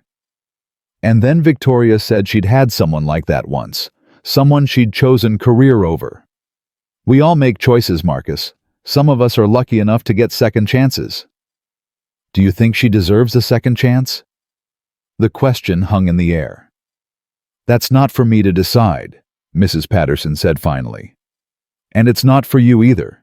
That's between her and whatever she believes in." Marcus looked at Maya sleeping peacefully with Caroline's photograph clutched to her chest. "I keep thinking about what would have happened if I hadn't gone to Lincoln Center. If I'd just stayed invisible.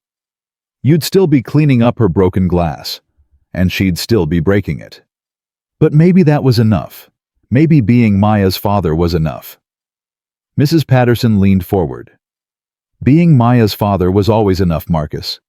But being enough doesn't mean being small. It means being whatever your family needs you to be." She paused.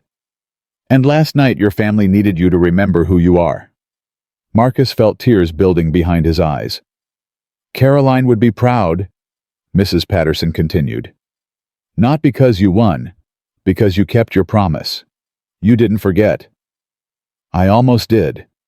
"Almost doesn't count. What counts is that when the moment came, you chose truth over fear." She stood up and headed for the door. "Get some sleep, Marcus. Tomorrow, the real work begins." "What real work?" "Building that foundation, helping all those people you promised to help." She smiled. "You thought the hard part was over. The hard part is just beginning." She closed the door behind her, leaving Marcus alone with his sleeping daughter and the flickering television. On screen, Victoria Ashford's face had been replaced by footage from the press conference.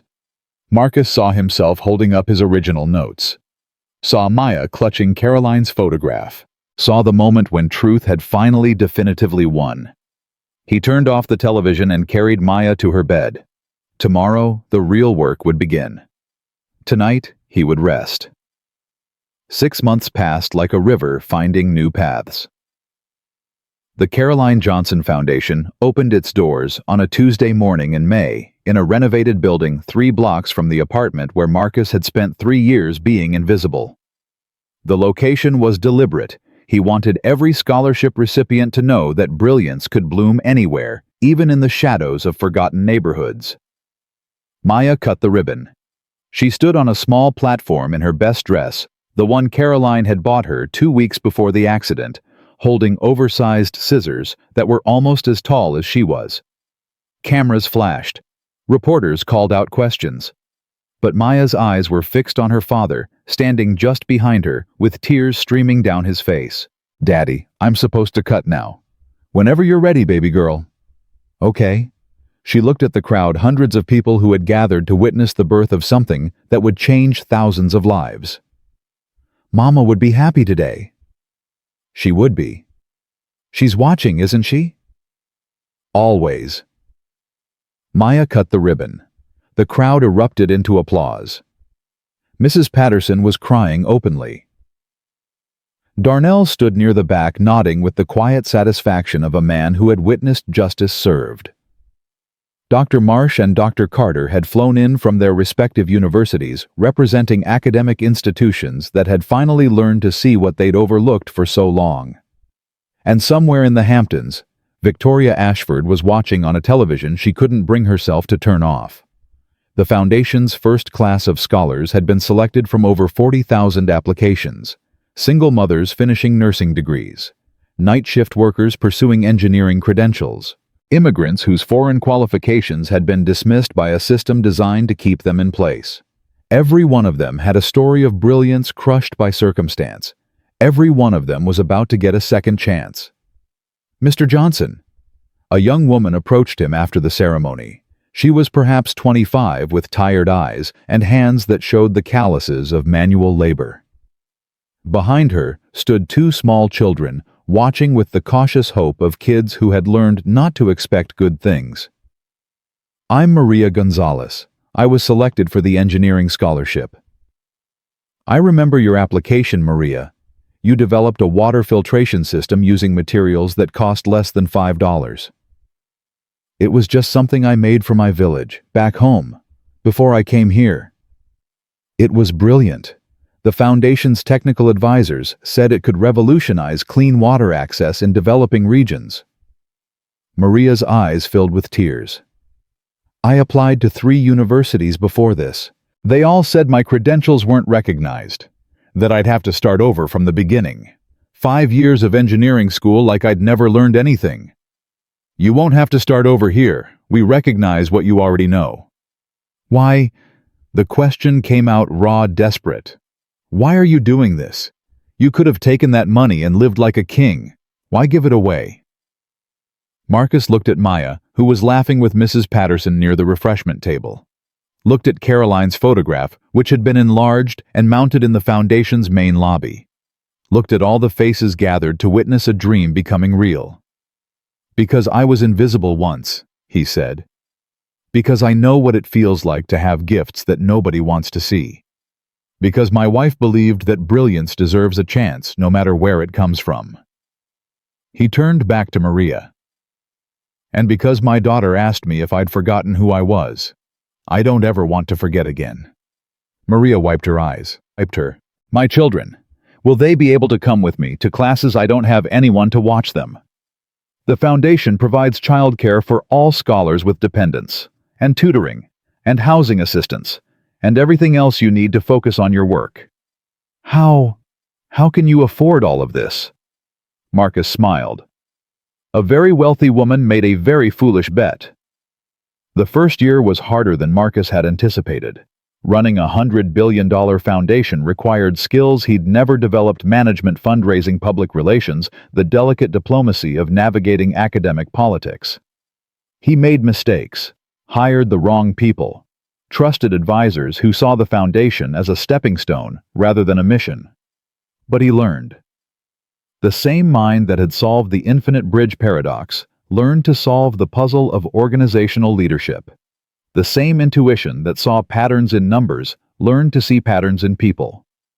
And through it all, Maya was there. She came to the Foundation office every day after school, doing homework at a desk in her father's office, while he took meetings and reviewed applications. She learned the names of the scholars, their stories, their struggles. She became a mascot of sorts, the mathematics princess, who reminded everyone what they were fighting for. Daddy, why do some people give up? The question came on a Thursday evening, 6 months after the Foundation opened. Marcus was reviewing applications for the second year's class, and Maya was supposed to be doing her math homework. What do you mean, baby? Some of the people who apply.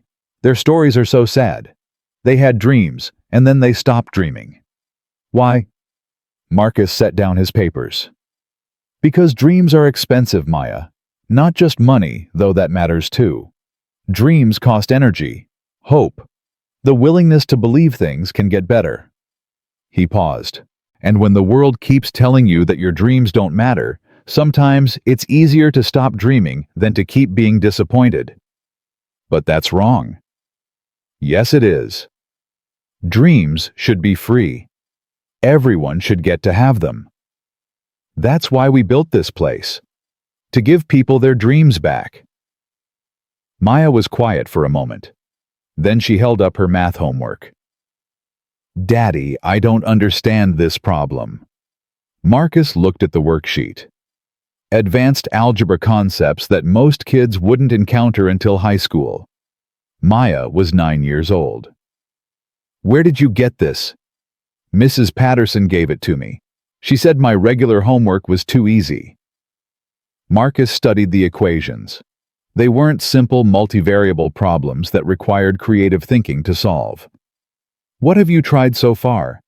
I tried the normal way, like they taught us, but it doesn't work. Show me. Maya walked him through her approach. Her methodology was sound, but she'd hit a wall, the same wall that most students hit when they encountered these problems for the first time. You're thinking about it the right way, Marcus said. But you're treating the variables like they're separate. What if they're connected? Connected how? What if changing X also changes Y? What if they're part of the same pattern? Maya stared at the equations. Marcus could see her mind working the same way his mind had worked at her age, seeing relationships that others missed. Oh, she said suddenly. Oh, it's like a dance. A dance. The numbers. They're not fighting each other. They're dancing together. If X steps forward, Y has to step back. They're partners. Marcus felt something tighten in his chest. That's exactly right, baby. How did you see that? I don't know. It just made sense. She solved the problem in under 2 minutes. Marcus watched her work, tears building behind his eyes. Maya had inherited more than Caroline's sharp eyes and determined chin. She'd inherited something else, something that couldn't be taught or bought or forced. She'd inherited the gift. Daddy, why are you crying? I'm not crying. Yes, you are. Your eyes are wet. Marcus pulled his daughter into a hug.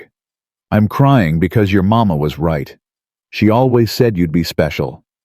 Everyone's special, Daddy. You taught me that. I did, didn't I? The foundation. All those people getting second chances. You said everyone deserves to be seen. And they do. So I'm not more special than them. I just had you to help me. Marcus held her tighter. You're the smartest person I know, Maya Johnson. Smarter than you. Way smarter than me. Maya laughed, and the sound filled the office like sunlight. Victoria Ashford's trial began on a Monday. The charges were serious fraud, falsification of evidence, conspiracy to commit defamation. Her legal team had spent millions trying to delay proceedings, but the evidence was overwhelming. The fabricated documents, the coordinated media attacks, the systematic attempt to destroy a man who had done nothing but tell the truth. Marcus was called as a witness. He walked into the courthouse through a gauntlet of cameras and shouting reporters. Maya stayed home with Mrs. Patterson. This wasn't something a child needed to see, but she'd made him promise to tell her everything. Mr. Johnson? Victoria's lead attorney, a silver-haired man named Harrison, who charged more per hour than Marcus had once made in a month, approached him in the hallway. My client would like to speak with you before the proceedings begin. Why? She has something to say, off the record. Marcus should have refused, should have walked into that courtroom and delivered his testimony without giving Victoria Ashford another moment of his attention, but Mrs. Patterson's words echoed in his mind. We all make choices. Some of us are lucky enough to get second chances. 5 minutes. Harrison led him to a small conference room. Victoria was waiting inside alone. She looked different from the woman who had ground glass into his hands, older somehow, smaller. The arrogance that had once radiated from her like heat from a fire had dimmed to something almost fragile. Mr. Johnson. Her voice was hoarse. Thank you for agreeing to see me. You have 5 minutes. I know. She folded her hands on the table. I've had a lot of time to think. About what I did. About why I did it. And I still don't fully understand it. Her eyes met his. I told myself I was protecting my reputation, my company, my life's work. But that wasn't it. Not really. What was it really? Victoria was silent for a long moment. You reminded me of someone. That night at the restaurant. There was something in your eyes. Something that looked like the person I used to be before I decided that winning was more important than everything else. I don't understand. I grew up poor, Mr. Johnson. Not Harlem poor, but close enough. My father worked in a factory. My mother cleaned houses. I clawed my way out of that life through sheer force of will. She paused. And somewhere along the way, I started hating everyone who reminded me of where I came from.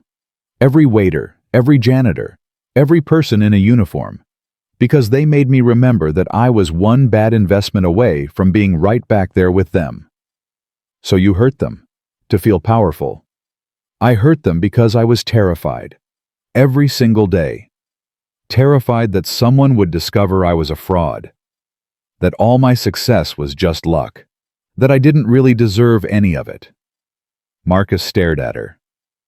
You built $100 billion empire, won awards, changed industries, and you felt like a fraud? The bigger the success, the bigger the fear. Victoria's voice cracked. You want to know the worst part? That night at Lincoln Center, when you solved those problems without a calculator, without any assistance, you know what I felt. Anger, humiliation, relief. The word hung between them. Relief, Marcus repeated. Because you proved that real genius exists. That some people actually deserve their success. That it's not all just luck and connections and being willing to destroy anyone who gets in your way. Victoria wiped her eyes. When you won, some part of me was actually glad. Because it meant that mathematics is real. That truth is real.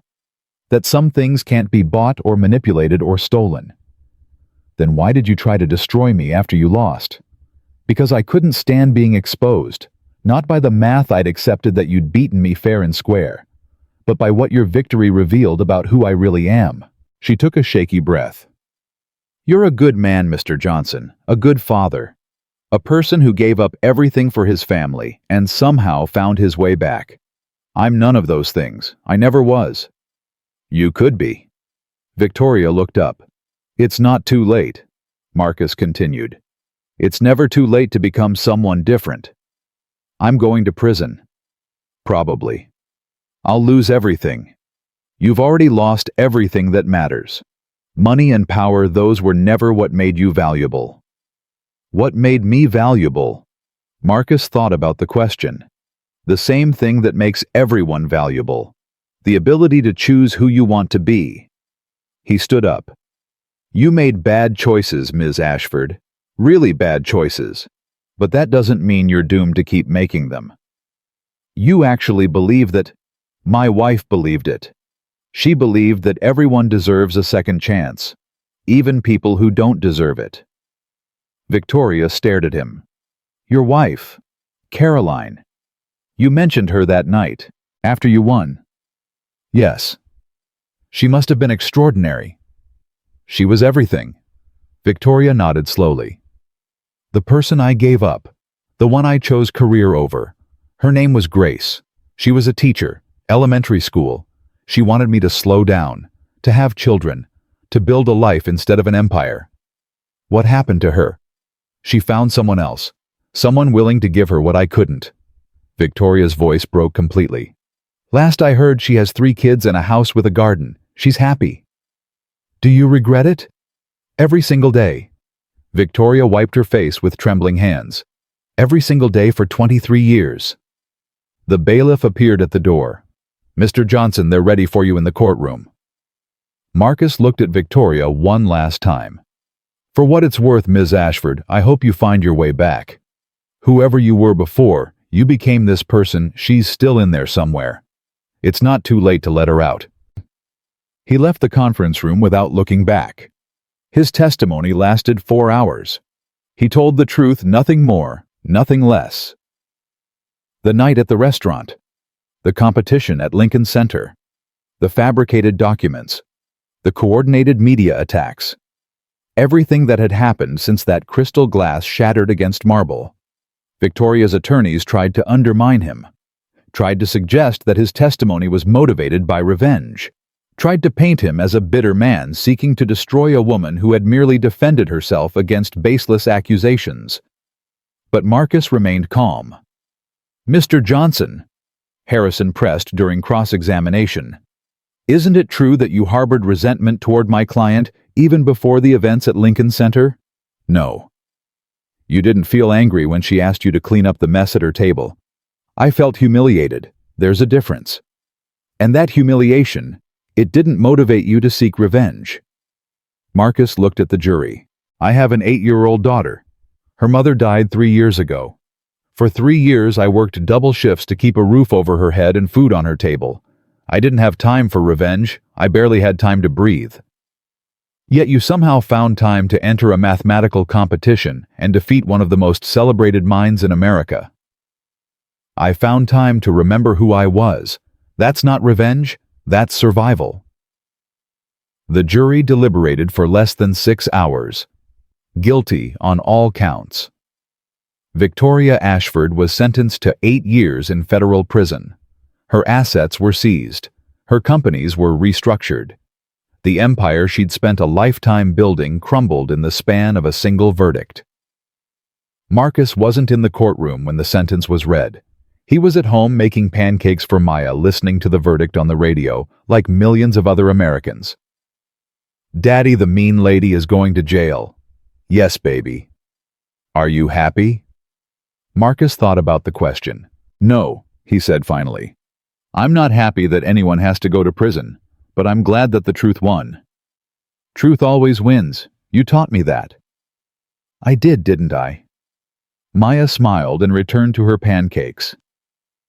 Outside the window, Harlem was waking up car horns and distant conversations and the steady rhythm of a neighborhood that had learned to see one of its own. Mrs. Patterson knocked on the door at 8 o'clock. "Saw the news," she said. "Thought you might need company." "You always think I need company." "You always do." She settled into Caroline's chair. It would always be Caroline's chair no matter how many years passed. "How are you feeling?" "Tired, relieved, sad." "Sad?" Marcus poured her coffee without being asked. "She wasn't always a monster, Mrs. Patterson. She was a scared person who made terrible choices. Part of me wishes she'd figured that out before it was too late." "It's not too late for her. You said so yourself. Prison is a hard place to find yourself." "Hard places are often where finding happens." Mrs. Patterson sipped her coffee. "You found yourself in a restaurant kitchen surrounded by broken glass and humiliation. That was a hard place too." Marcus couldn't argue with that. "What happens now?" Mrs. Patterson asked. "The foundation keeps growing.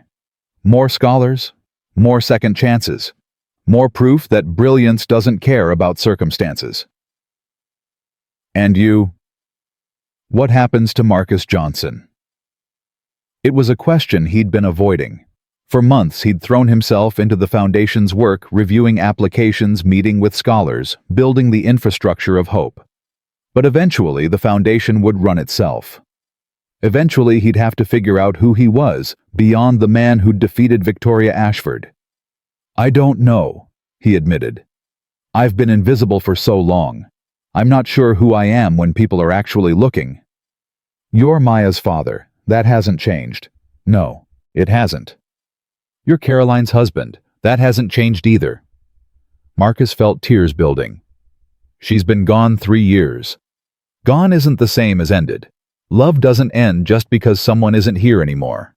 Mrs. Patterson reached across the table and took his hand. "Caroline believed in you. She believed you'd change the world someday. And you have. I haven't changed anything. I just solved some math problems. You showed millions of people that they don't have to accept being invisible, that their minds matter, that where they come from doesn't determine where they can go. She squeezed his hand. That's not nothing, Marcus. That's everything. Maya appeared in the doorway. Daddy, I finished my homework. Already. It was easy. Marcus looked at his daughter, 9 years old, fierce and brilliant, and carrying the best parts of both her parents. Mrs. Patterson, would you mind watching Maya for a few hours? There's somewhere I need to go. Of course. Where are you going?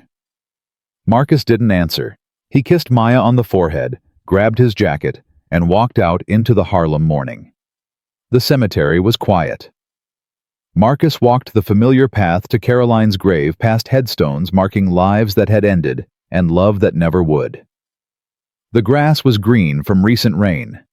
The sky was that particular shade of blue that Caroline had always said looked like hope.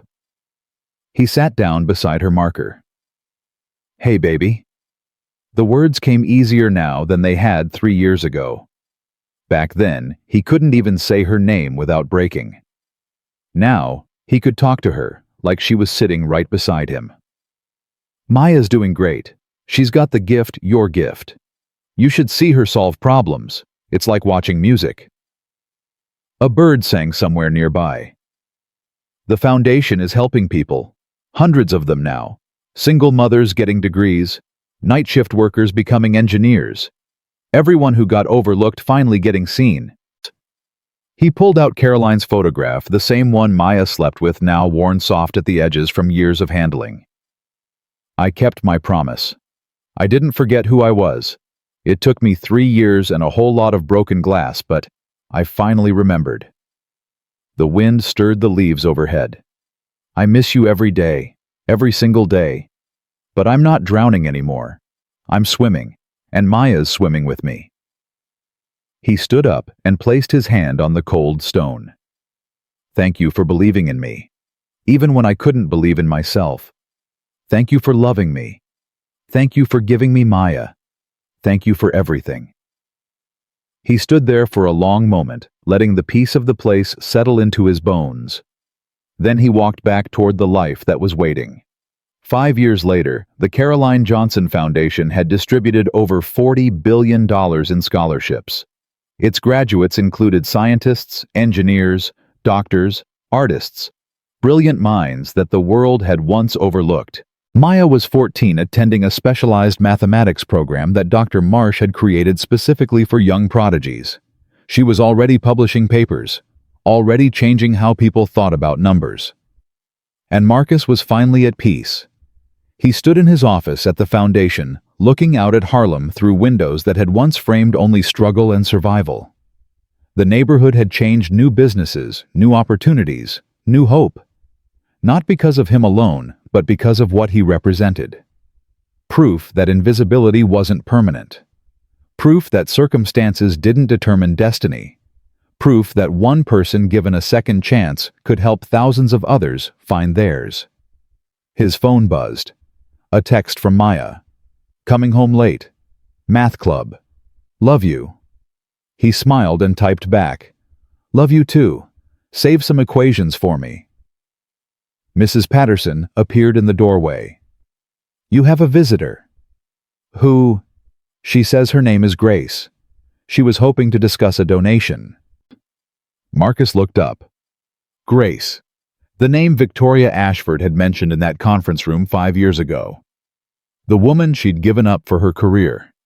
Send her in. A woman in her 50s entered, kind eyes, silver-streaked hair, the unmistakable bearing of a teacher who had spent decades shaping young minds. Mr. Johnson, thank you for seeing me. Mrs. Mitchell, Grace Mitchell. I was told you might recognize my name. Victoria mentioned you at her trial. Grace nodded slowly. I've been following the Foundation's work. What you've built is remarkable. Thank you. I'd like to make a contribution. A significant one. She paused. Victoria's assets were seized when she went to prison, but she had a life insurance policy that predated everything. She named me as the beneficiary decades ago before we parted ways. The courts ruled it wasn't part of the criminal seizure. How much? $12 million. Marcus stared at her. I don't want it, Grace continued. I built my life without her money. I don't need it now. She took a breath. But I thought, maybe it could do some good here. Maybe it could help the people she hurt. Why come to me? There are hundreds of charities you could have chosen. Because you forgave her. At the trial. In that conference room. I read the transcripts. Grace's eyes were bright with tears. You told her it wasn't too late to become someone different.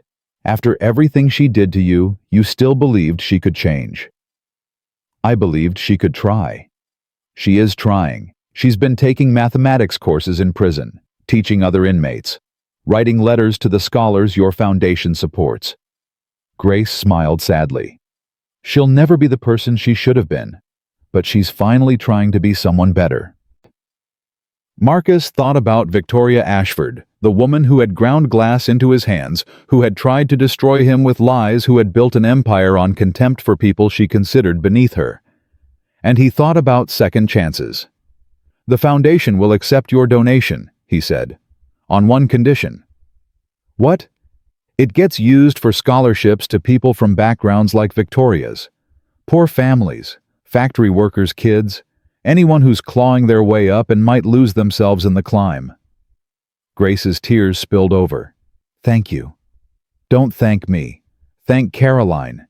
She's the one who believed that everyone deserves a second chance. After Grace left, Marcus stood alone in his office. The sun was setting over Harlem, painting the sky in shades of gold and amber. Somewhere out there, Maya was solving equations that would have stumped graduate students. Somewhere out there, Mrs. Patterson was probably making dinner and complaining about the news. Somewhere out there, hundreds of foundation scholars were building lives they'd once thought impossible. And somewhere out there, Caroline was watching. Marcus could feel her presence the way he always had, not as a ghost, but as a warmth in his chest, a certainty in his soul, a love that death couldn't diminish. You did it, she seemed to whisper. You remembered who you were. I did, Marcus said aloud. I finally did. He picked up Caroline's photograph and held it to the light. Thank you for believing in me. Thank you for Maya. Thank you for everything. The photograph seemed to smile back at him. Marcus set it down and walked toward the door. Maya would be home soon. Mrs. Patterson would have dinner waiting. Life would continue its steady march forward, carrying him toward whatever came next. He paused at the threshold and looked back at the office one final time at the walls covered with photographs of scholars whose lives had been changed at the awards and recognition he'd never sought at the legacy he was building, one second chance at a time. 3 years of invisibility. 1 night of truth. A lifetime of purpose. Marcus Johnson walked out of his office and into the fading light. The world had finally learned to see him. But more importantly, he had finally learned to see himself, and that he understood now was the only victory that had ever really mattered. Because brilliance isn't about where you start, it's about having the courage to become who you were always meant to be.